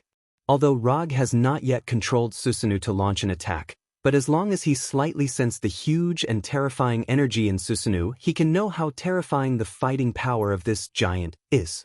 Looking at Rog in the middle of Susanoo's head, Black Bat King in the spherical barrier suddenly showed a satisfied smile. Then, with a wave of his hand, he removed the spherical barrier that was blocking the dust escape. After the spherical barrier with amazing defensive power disappeared, a wind force exceeding level 12 was born, and a super strong hurricane that rarely occurs on land was born. At the same time, a terrifying earthquake like a natural disaster appeared out of thin air, and the whole earth shook violently. After Rog used Susanoo, Black Bat King, who is known as the strongest man, finally made his move. Even in Susanoo, Rog could still clearly feel the pressure of the super strong hurricane and the terrifying earthquake created by Black Bat King. Along with the shaking of the ground, he controlled Susanoo to pull out the nearly 30 meters long chakra katana from his waist. Then, under the gaze of Black Bat King, the ancient titan-like Susanoo rushed towards him with the katana in his hand. In just a blink of an eye, Susanoo arrived near Black Bat King, and the katana in his hand with the force of thunder fiercely chopped towards Black Bat King floating in the air. Rog's Susanoo showed an amazing speed far beyond its size. But Black Bat King's speed was also not slow. Boom! Just at the moment when Chakra Katana was about to hit Black Bat King, a tornado of tens of meters wide instantly formed and fell from the sky, rushing towards Susanoo like a dragon. The tornado fiercely hit Susanoo's body, making the amazing Susanoo uncontrollably retreat a few steps. Rog's Susanoo had not yet stabilized its body, and the ground under its feet trembled violently and collapsed, revealing a deep hole that seemed to lead straight to hell. Without a foothold on the ground, Susanoo began to fall under the influence of gravity. However, at this time, Rog suddenly cast a ninjutsu. Earth Release, Earthquake Core. Susanoo had just fallen a few meters when a circular earth pillar with a diameter of more than 10 meters sprang out of the empty cave, providing Susanoo with a standing ground. Not only that, with the help of the rapidly rising earth pillar, Susanoo jumped high and arrived in midair. Yasaka no Magatama. After arriving in midair, Rog first controlled Susanoo's empty left hand to throw out 3 Magatama connected together. Then, after casting Yasaka no Magatama, a long-range attack ninjutsu, he used Susanoo's left hand to condense a Rasengan wrapped in lightning. Raiton, Spiral Electromagnetic Gun. Yasaka no Magatama and Spiral Electromagnetic Gun arrived in front of Black Bat King one after the other. Facing the 2 long-range attack ninjutsu that Rog suddenly threw out, Black Bat King was still floating in the same place and had no intention of leaving. Rumble! Black Bat King didn't evade, he used the electronic energy of sound waves to create 2 powerful energy explosions, directly detonating Yasaka no Magatama and Spiral Electromagnetic Gun that were flying at high speed. The explosion produced an incomparably dazzling light, as if a dazzling star appeared out of thin air, and the pure white color instantly occupied the sight of Rog and Black Bat King. In addition to this dazzling white light, the shockwave generated by the explosion also directly blew away the super strong hurricane created by Black Bat King, making the roaring hurricane come to an abrupt end. The only thing that didn't change was that the earth was still shaking, and the shaking was even more terrifying. The terrifying explosion came and went as quickly as it came. After only 2 or 3 seconds, the vision caused by the explosion quickly dissipated. However, just as the original color of the world returned, Black Bat King saw the huge chakra in Susanoo's hand. How is this possible? Looking at the chakra that was less than a meter away from him, Black Bat King was shocked and immediately wanted to open his mouth to speak. Black Bat King's idea was beautiful, but Rog wouldn't give him such an opportunity. It wasn't easy to create the current advantage, and Rog wouldn't let Black Bat King continue to release pseudo-sound waves. The Chakra Katana, which doesn't focus on sharpness, slashed the waist of the Black Bat King and sent him flying like a baseball.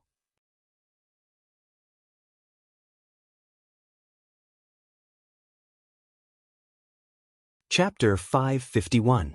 Until he was hit, Black Bat King still couldn't understand how Susanoo, which was still in the air just now, came in front of him without him noticing and waved his katana at him. But now he didn't have much time to think about this problem.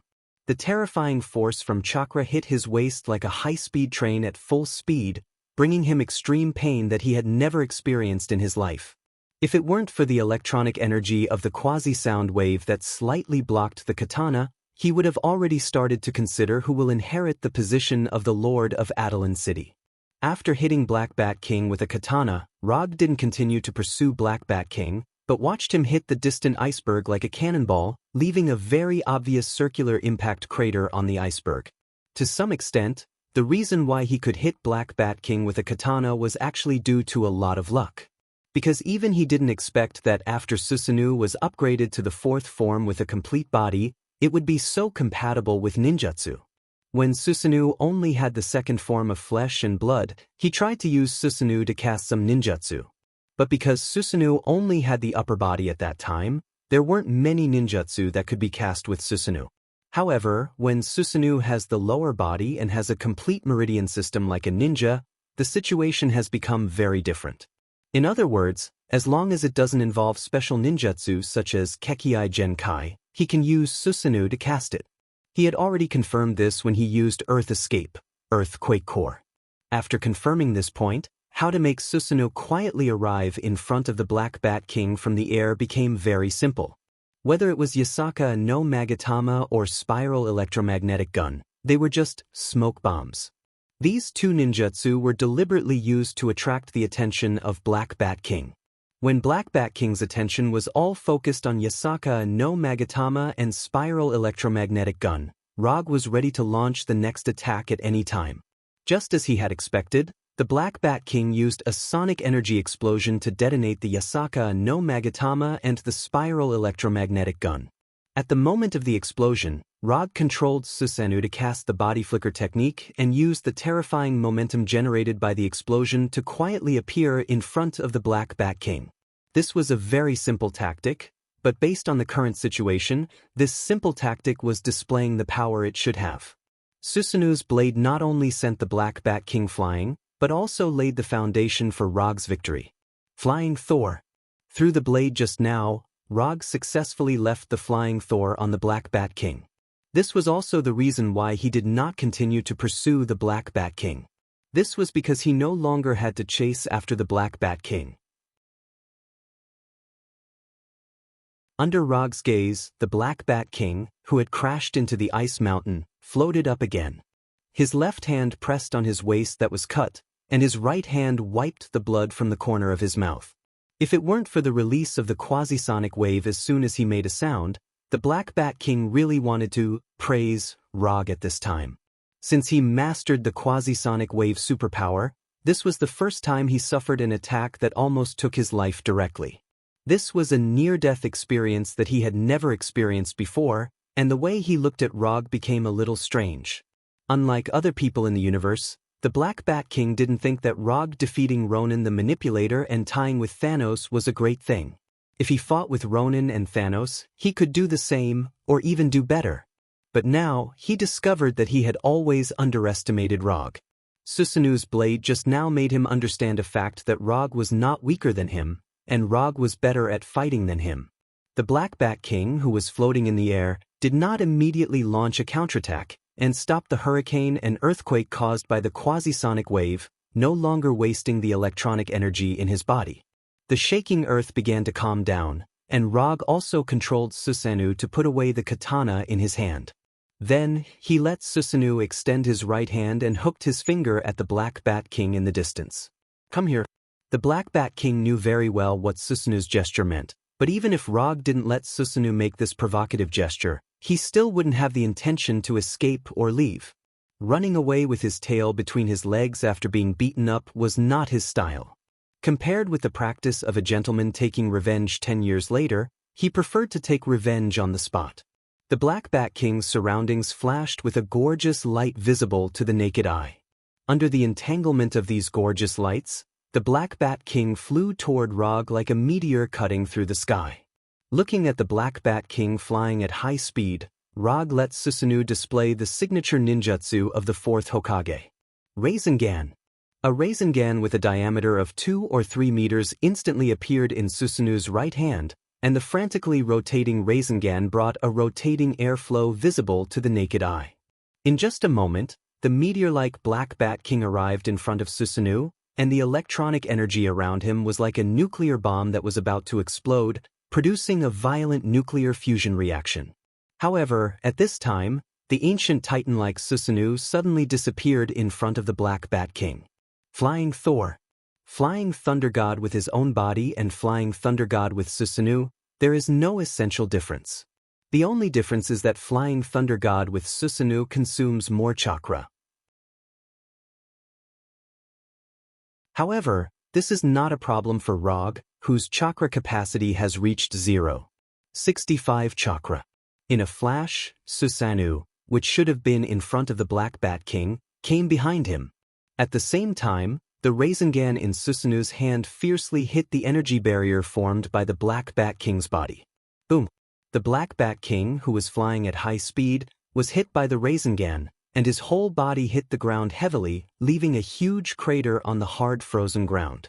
Although the Black Bat King was pressed to the frozen ground by the Rasengan, he was not directly hit by the Rasengan. Instead, he used layers of barriers like an electric grid to resist the frantically rotating Rasengan. Just when Rog planned to directly detonate the Rasengan in his hand, the Black Bat King took the lead in fighting back. Without any hesitation, the Black Bat King directly detonated the electronic energy around him, which seemed to have produced a nuclear fusion reaction. In the battle, Rog often does something that is extremely crazy in the eyes of ordinary people. Now, the Black Bat King also did something that is crazy in the eyes of Rog. Rumble! A circular beam of light with a diameter of hundreds of meters rose from the sky, like an energy beam fired from a Star Destroyer cannon.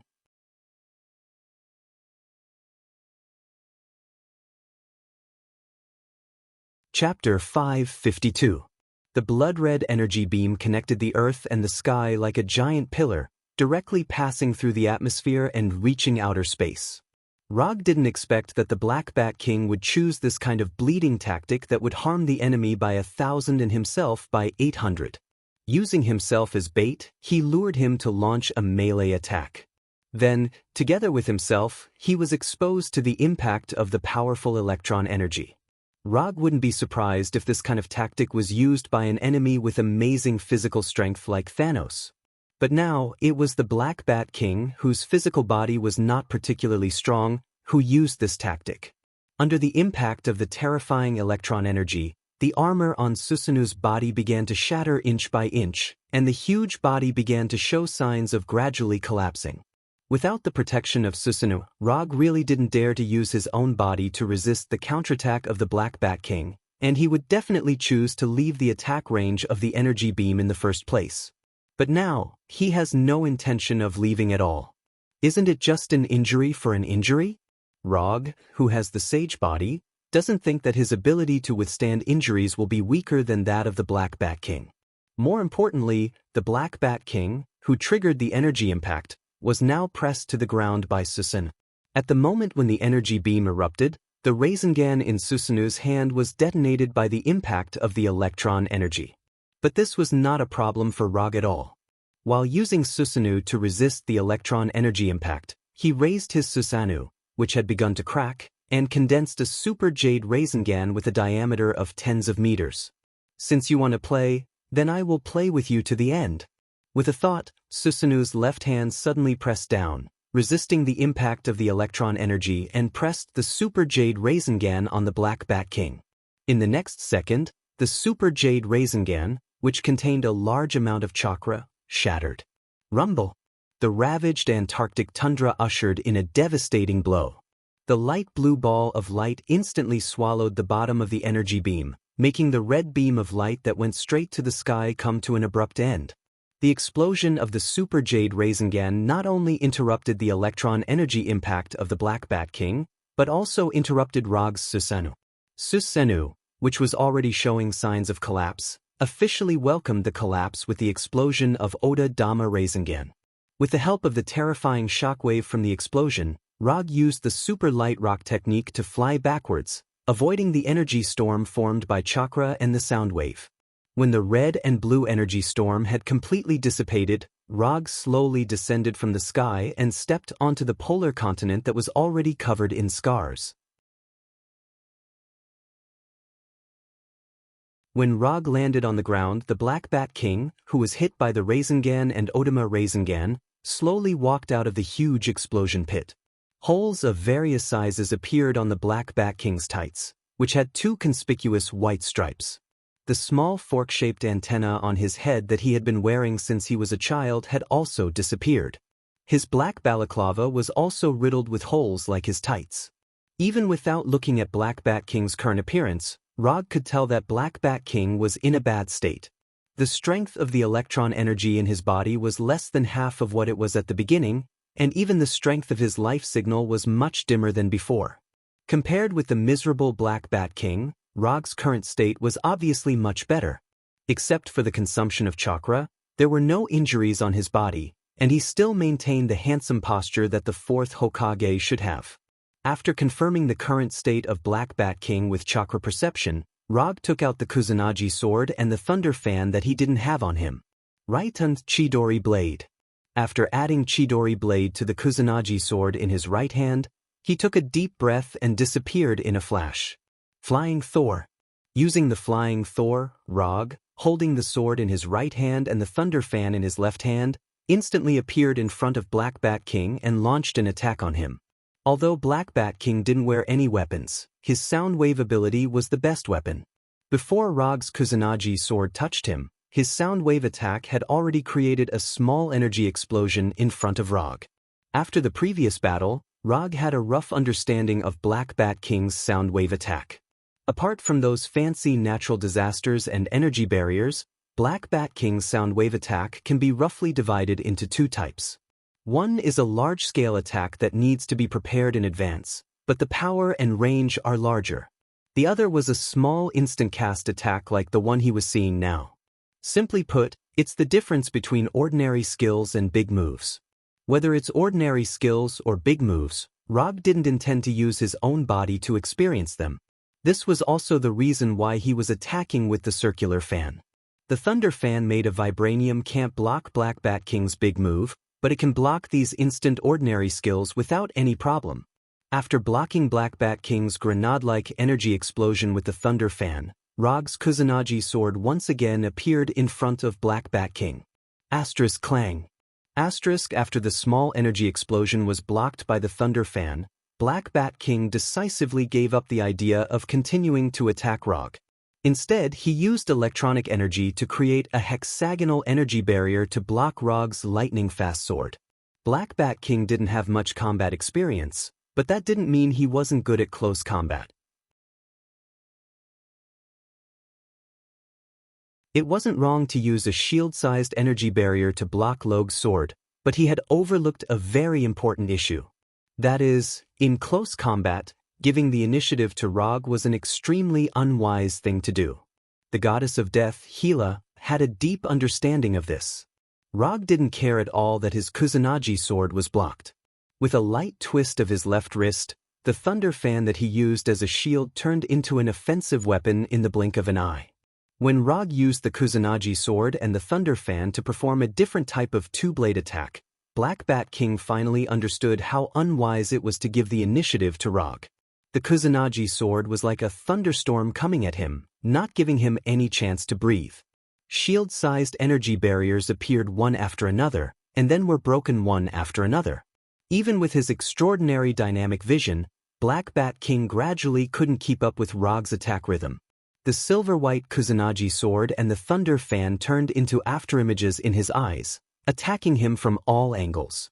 Black Bat King, who had excellent close combat skills and combat reflexes, was completely relying on his instincts and intuition to create energy barriers, blocking Rog's attacks as if he was gambling on luck. Although he had already used 120% of his focus to block Rog's two-blade attack, the Kusanagi sword and the thunder fan still left wounds on his body. No, I can't let this go on. Just as he was about to forcefully launch a large-scale attack at the cost of injury, he unconsciously glanced at Rog. However, it was this seemingly unintentional glance that completely determined the outcome of his defeat.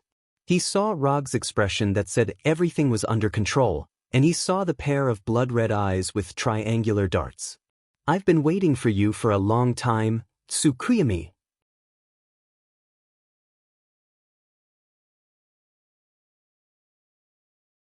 Chapter 553.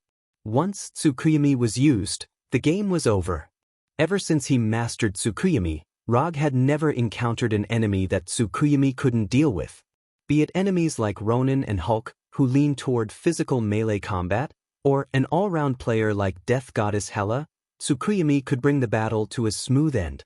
The moment Black Bat King looked at him, Rog pulled him into the Tsukuyomi world he controlled.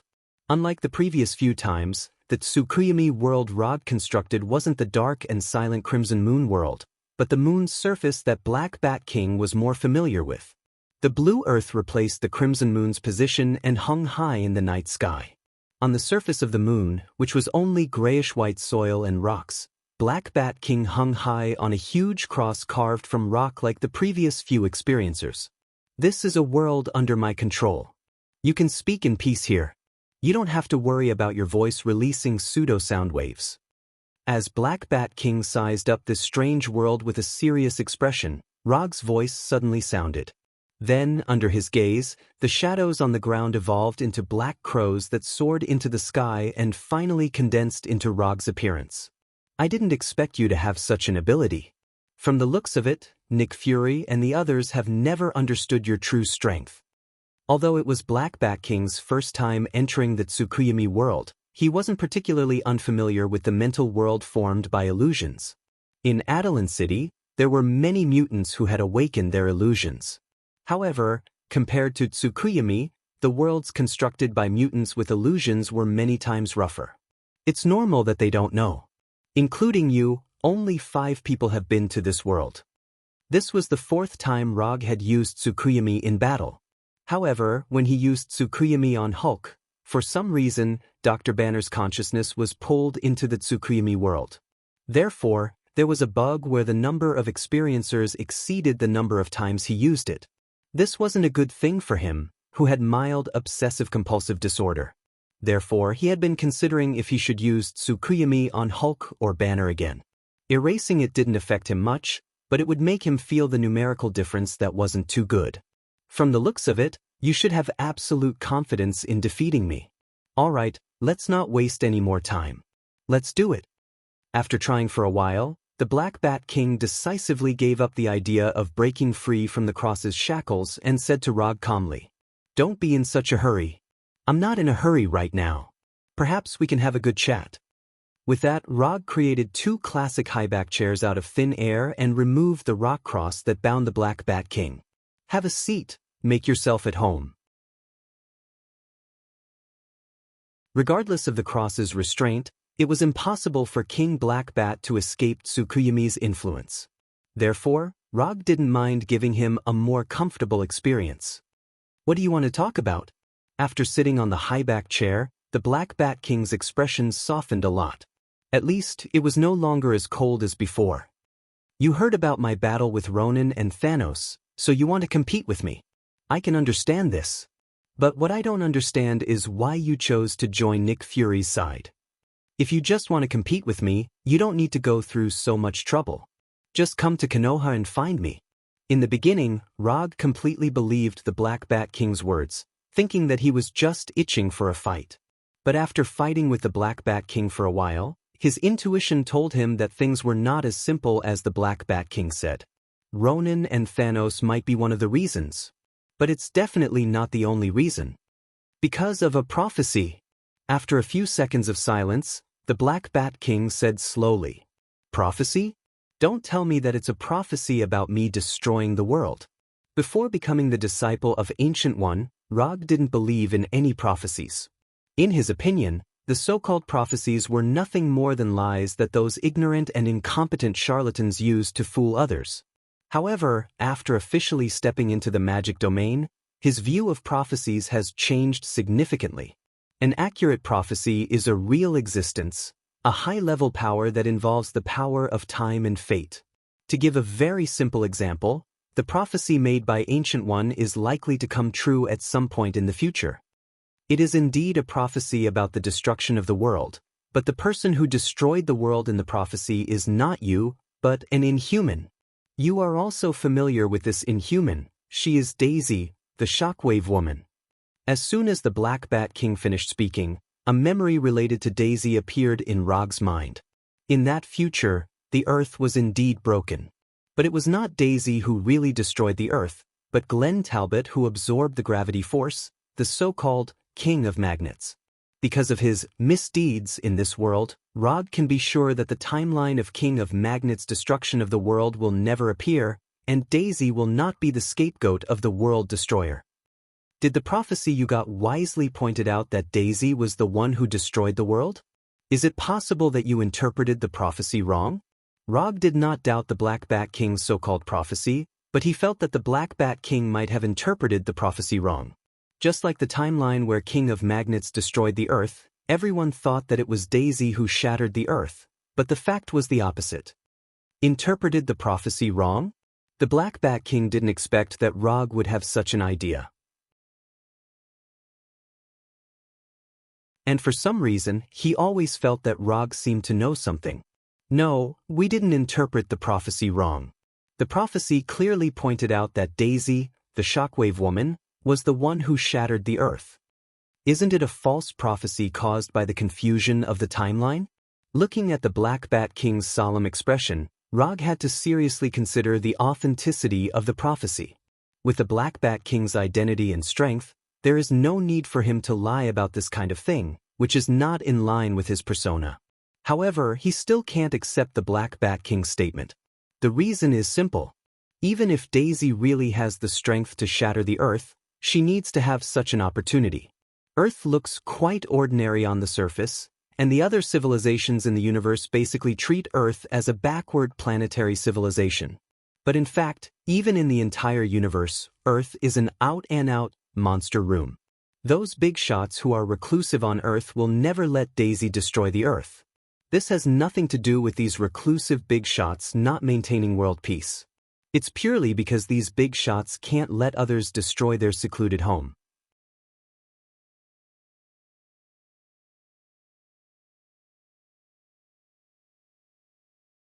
Chapter 554. No matter how easygoing a big shot was, it was impossible for him to watch others destroy his home. Looking at Rog, whose face was filled with disbelief, Black Bat King continued, "I know this matter looks unbelievable, but so far, all the prophecies made by the prophet have been verified without exception. Whether the prophecy is accurate or not, we'll talk about this later.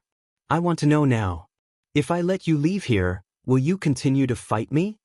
Rog didn't continue to dwell on Black Bat King's prophecy and asked about his plans after leaving this place.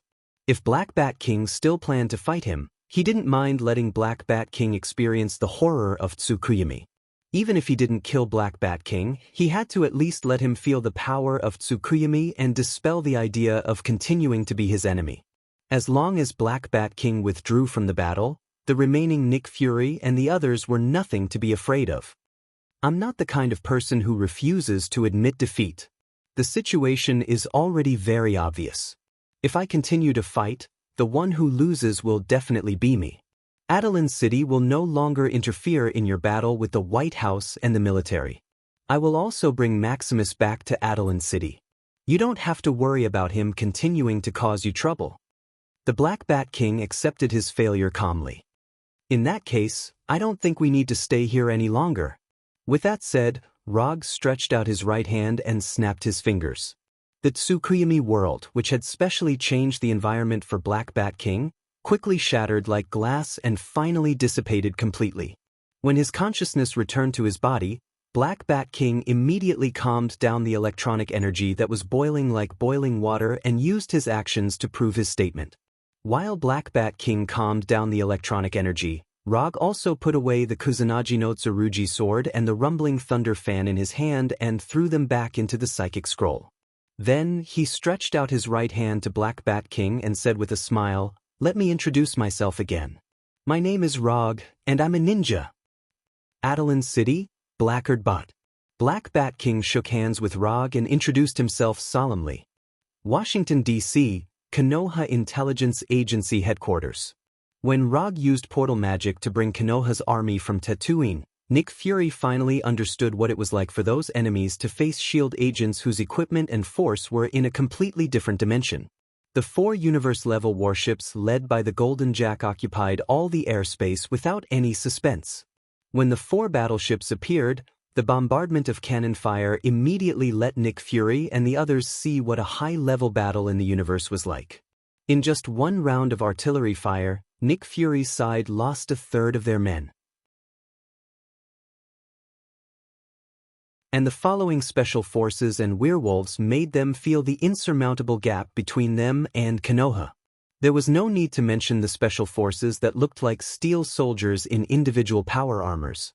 After all, Konoha's special forces were very good at fighting. Nick Fury and the military knew this for a long time. But they didn't expect that there would be a legendary werewolf in Konoha. Looking at the werewolves who had transformed into humanoid giant wolves, they suddenly had a strange feeling that the legend had suddenly become a reality. If these werewolves had exceeded their imagination, then those desperate werewolves who had been transformed by extremists and had lava-like cracks on their bodies made them experience what it meant to be a natural enemy. Konoha didn't dispatch many combatants, even with core members such as Punishers. It only had a little over 500. However, it was precisely these 500 people who had beaten Nick Fury and the others until they were unable to catch their breath. Judging from the number of people, Nick Fury, who represented the White House and the military, had an absolute advantage. But the result reflected on the battlefield was just the opposite. The Death Soldiers unit that Nick Fury had high hopes for was defeated by Konoha's special forces. The Winter Soldiers unit, which had been specially strengthened like Buggy, was also no match for Konoha's new Fire Wolf Pack.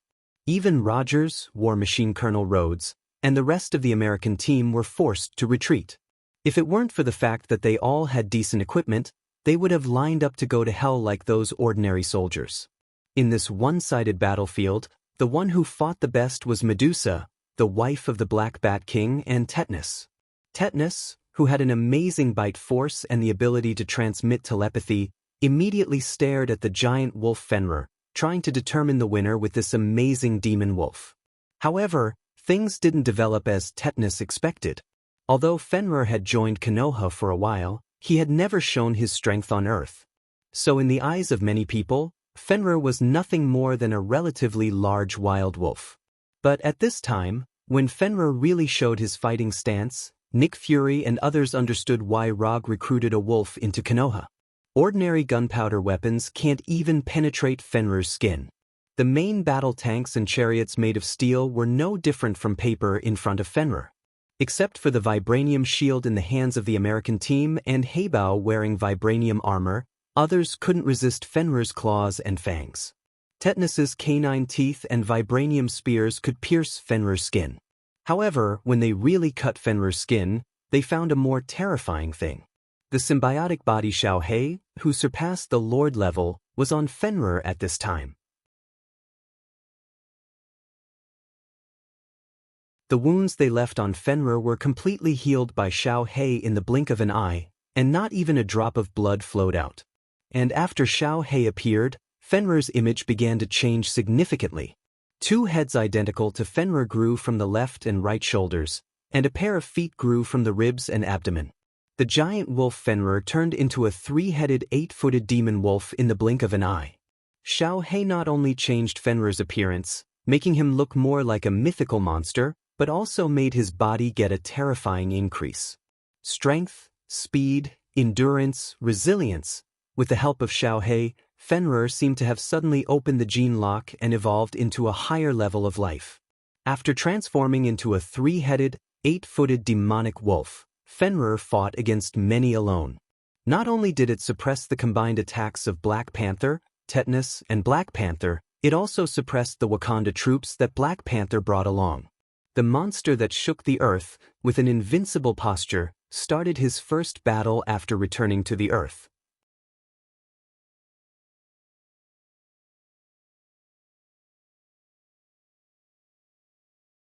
Chapter 555. With his beast-like form and super strength, Fenrir became one of the most dazzling existences on the battlefield. In addition to Fenrir, Punisher, Abomination, and others also showed overwhelming dominance on the battlefield. However, their battle did not attract too much attention. Unlike their simple and crude battles, the battle between Medusa and Daisy revealed a different kind of beauty. Medusa was the wife of the Black Bat King and one of the royal family members of Attilan City. She was strengthened by the fog of Terrigen in her childhood and awakened her own superpower. In ancient Greek mythology, there was a snake-haired banshee named Medusa. Although Medusa's superpower was different from that of the legendary snake-haired banshee, her hair was more deadly than the snake-haired banshee's. She could control the density of her hair, thus changing the hardness of her hair and turning her hair into a sharp and hard weapon. In addition, she could also control the growth rate of her hair, extending or spreading her hair at will. Through the control of her mind, she could drive her hair to attack or bind the target, and even if her hair was cut off, she could still use her mind to control the broken hair to attack or defend. On the surface, Medusa's hair superpower was not particularly powerful. However, when Medusa used her superpower in battle, the situation became very different. Daisy, who had the shockwave ability and superb melee skills, not only did she not have any advantage in a one-on-one battle with Medusa, but she was constantly forced into danger by Medusa. By changing the density of her hair and regularly fluctuating her extraordinary hair, Medusa seemed to have a shield that could change its size and direction at will, perfectly neutralizing the various shockwaves sent out by Daisy. Under her control, her hair showed the ability of a symbiotic body, transforming into a variety of cold weapons, constantly attacking Daisy. If it weren't for Daisy's melee fighting ability, she wouldn't have been able to resist Medusa's storm-like hair attack. When she just fell into a disadvantage, Quicksilver, Venom, and others tried to come up to help her. But he didn't know what Medusa said to Daisy, but Daisy refused the help of Quicksilver and others and insisted on a fair one-on-one battle. Although Quicksilver and others didn't understand Daisy's decision, they finally respected Daisy's decision and no longer intervened in the battle between the two of them. Aren't you going to help her? She can't hold on much longer. On the roof of an inconspicuous building, Black Bat King spoke to Rog through telepathy. Don't underestimate Daisy. She's one of the few people who have received my personal guidance. A few minutes ago, Rog and Black Bat returned to the vicinity of Konoha's headquarters. However, after returning, they did not intervene in the battle. Instead, they played the role of spectators. Is that so? However, I don't think that she will be a match for Medusa. The more injuries she suffers, the worse her condition will become. Defeat is only a matter of time. Black Bat King knew his wife Medusa's strength very well. Although Medusa is now suppressing Daisy, he can be 100% sure that the current Medusa has not exerted her full strength at all. If Medusa really attacked with all her strength, Daisy's body would not be left with a slight cut, but a serious injury of missing arms and legs. Let's wait and see. I believe in my own eyes. Time passed little by little, and the battle on the field began to come to an end. In front of Konoha's army, the official troops led by Nick Fury had no chance to turn the tables. The Death Soldiers and Winter Soldiers, troops carefully built with Hydra technology, were completely suppressed by Konoha's special forces and werewolves. Even Winter Soldier Buggy and Colonel Road, the War Machine, and others were also beaten without any power to fight back. In terms of melee, Konoha's werewolves and desperate werewolves are a natural melee race. The melee skills and awareness that human warriors need to go through countless training are innate for these werewolves.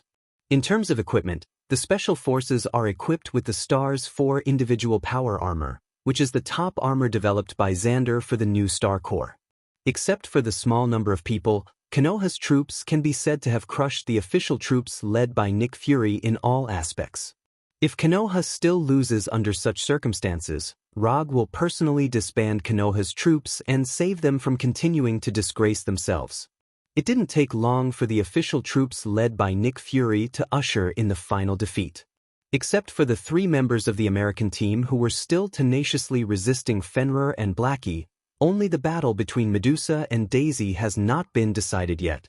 The Wakanda troops brought by the Black Panther only lasted for a short few minutes in front of Fenrir, who had transformed into a 3-headed, 8-footed magic wolf, before all of them went to report to the Black Panther god they believed in, Bast.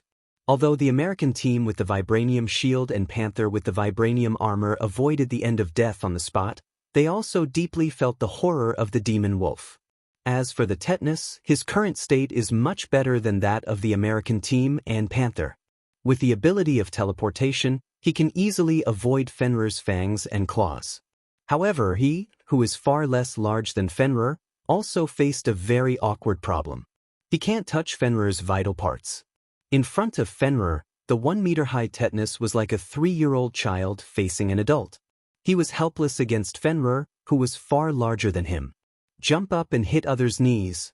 Tetanus was now facing such a hilarious situation, which was akin to an internet joke. Rog did not pay too much attention to the battle on Fenrir's side. Instead, he focused on the battle between Medusa and Daisy. Although it was somewhat inappropriate, Medusa, who controlled the wine-red hair to fight, had a seductive charm unique to mature women. Against the backdrop of her dancing wine-red hair, Medusa was like a banshee in the legends, dancing a dance that was pleasing to the eye yet deadly and dangerous. Compared with Medusa, who seemed to be completely mature, Daisy, who was only in her 20s, appeared to be a lot more immature.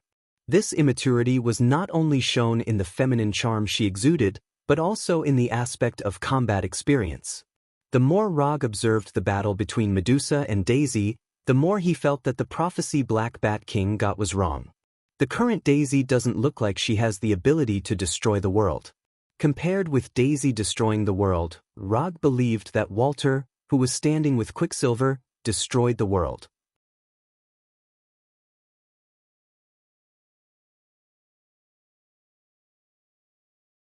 Chapter 556. In terms of potential and danger level, Scarlet Witch Walter was much more dangerous than Daisy. If she used her chaos magic to the limit when she had a mental breakdown, then the end of the world would be just a matter of a word from her.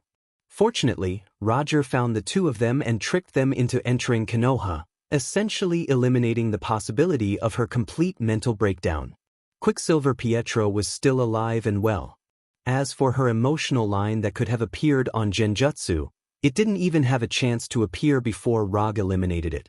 In this case, the possibility of Walter having a mental breakdown was infinitely close to zero. After taking a look at Pietro and Walter, Rog re-observed the battle between Medusa and Daisy. Similar to the one-sided battle on Fenrir's side, the battle between Medusa and Daisy also showed signs of one-sided. However, the one who had the advantage now was not Daisy, but Medusa, who was very calm from the beginning to the end.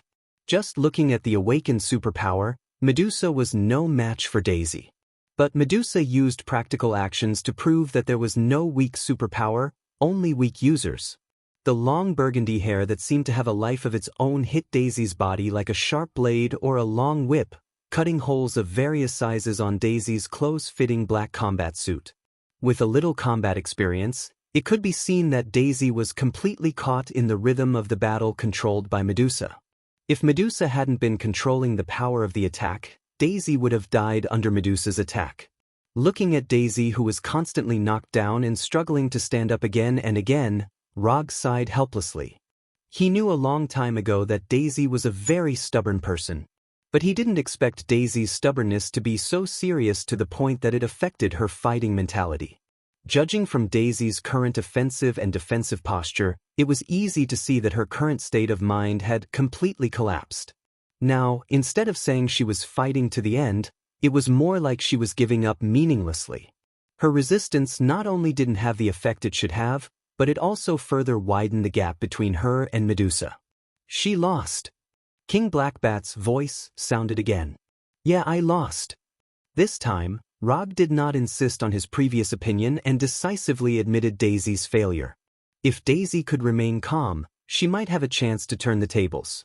However, it was a pity that she did not grasp the only chance to turn the tables and personally destroyed her own hopes of victory.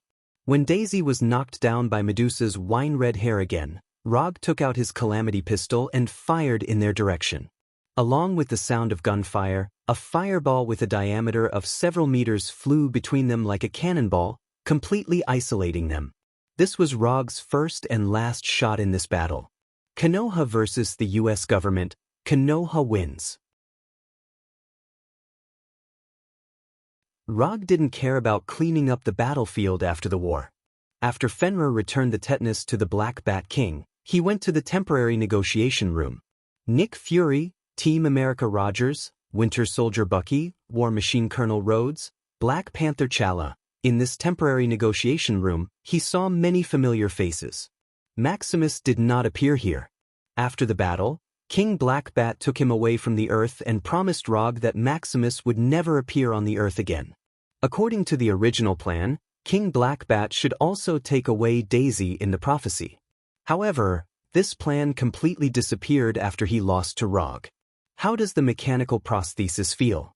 It shouldn't be worse than your original hands and feet. Although Nick Fury disguised himself well, Rog could see at a glance that Nick Fury's broken right arm and right leg were replaced with mechanical prostheses. It's just that he doesn't know if he used Hydra's technology or Wakanda's technology. Don't waste time, just say it. What do you want? From the fact that Rog didn't let Konoha's army kill them, Nick Fury knew that Rog must have other plans. Otherwise, they wouldn't have the chance to sit here alive. Not bad, you have the consciousness of a loser. Don't say that I bullied you. This time I only have 2 requirements. First, with the location of Konoha's intelligence agency as the center, all the surrounding blocks belong to Konoha. As for whether you use Konoha to expand or establish a special military zone as an excuse, I only want this area to be completely under Konoha's control. Second, I want the White House and the military to publicly issue a statement supporting Konoha's attack on Wakanda. My requirements are just these 2. Isn't it very simple? After that, Rog patiently waited for Nick Fury's answer. Strictly speaking, his 2 requirements are not troublesome, but they are a bit insulting. First of all the blocks near Konoha will be assigned to Konoha, which is basically equivalent to completely ceding these areas to Konoha. The UA is no stranger to this practice of establishing military zones in other countries, because they have always treated other countries like this. It's just that this time, it's their turn. If Rog's first request is a little bit of a slap in the face, then his second request is to put the UA's face on the ground and step on it. Asking the White House and the military to publicly issue a statement supporting Konoha's attack on Wakanda doesn't seem difficult, but in fact, it's a naked murder. Whether it's a country or an underground gang, they all abide by a very simple rule. That is, as the boss, you need to protect your subordinates. Although Wakanda is not a subordinate of the UA, it's one of the countries that supported the New York Agreement, and it's the only country that sent troops to support the UA. Konoha wanted to retaliate against Wakanda, and this was understandable. But if the White House and the military publicly support Konoha's military retaliation, then the meaning is different. As long as this statement is released to the public, it will basically confirm the fact that the UA betrayed its allies and couldn't protect its subordinates. This will be an unprecedented credibility crisis for the UA, who has been trying to become the world's overlord. I can't give you an accurate answer now, and this is not something I can decide. Nick Fury's expression turned extremely ugly. He thought that Roger would at most ask for some resources and power as compensation, just like the last time. But he didn't expect that Rog didn't play by the rules at all. Thinking of this, he unconsciously turned his head and glanced at the current king of Wakanda in the negotiation room. You're tuning in to the Wandering Hero YouTube channel. Don't forget to subscribe and join us on this journey to catch the most captivating stories.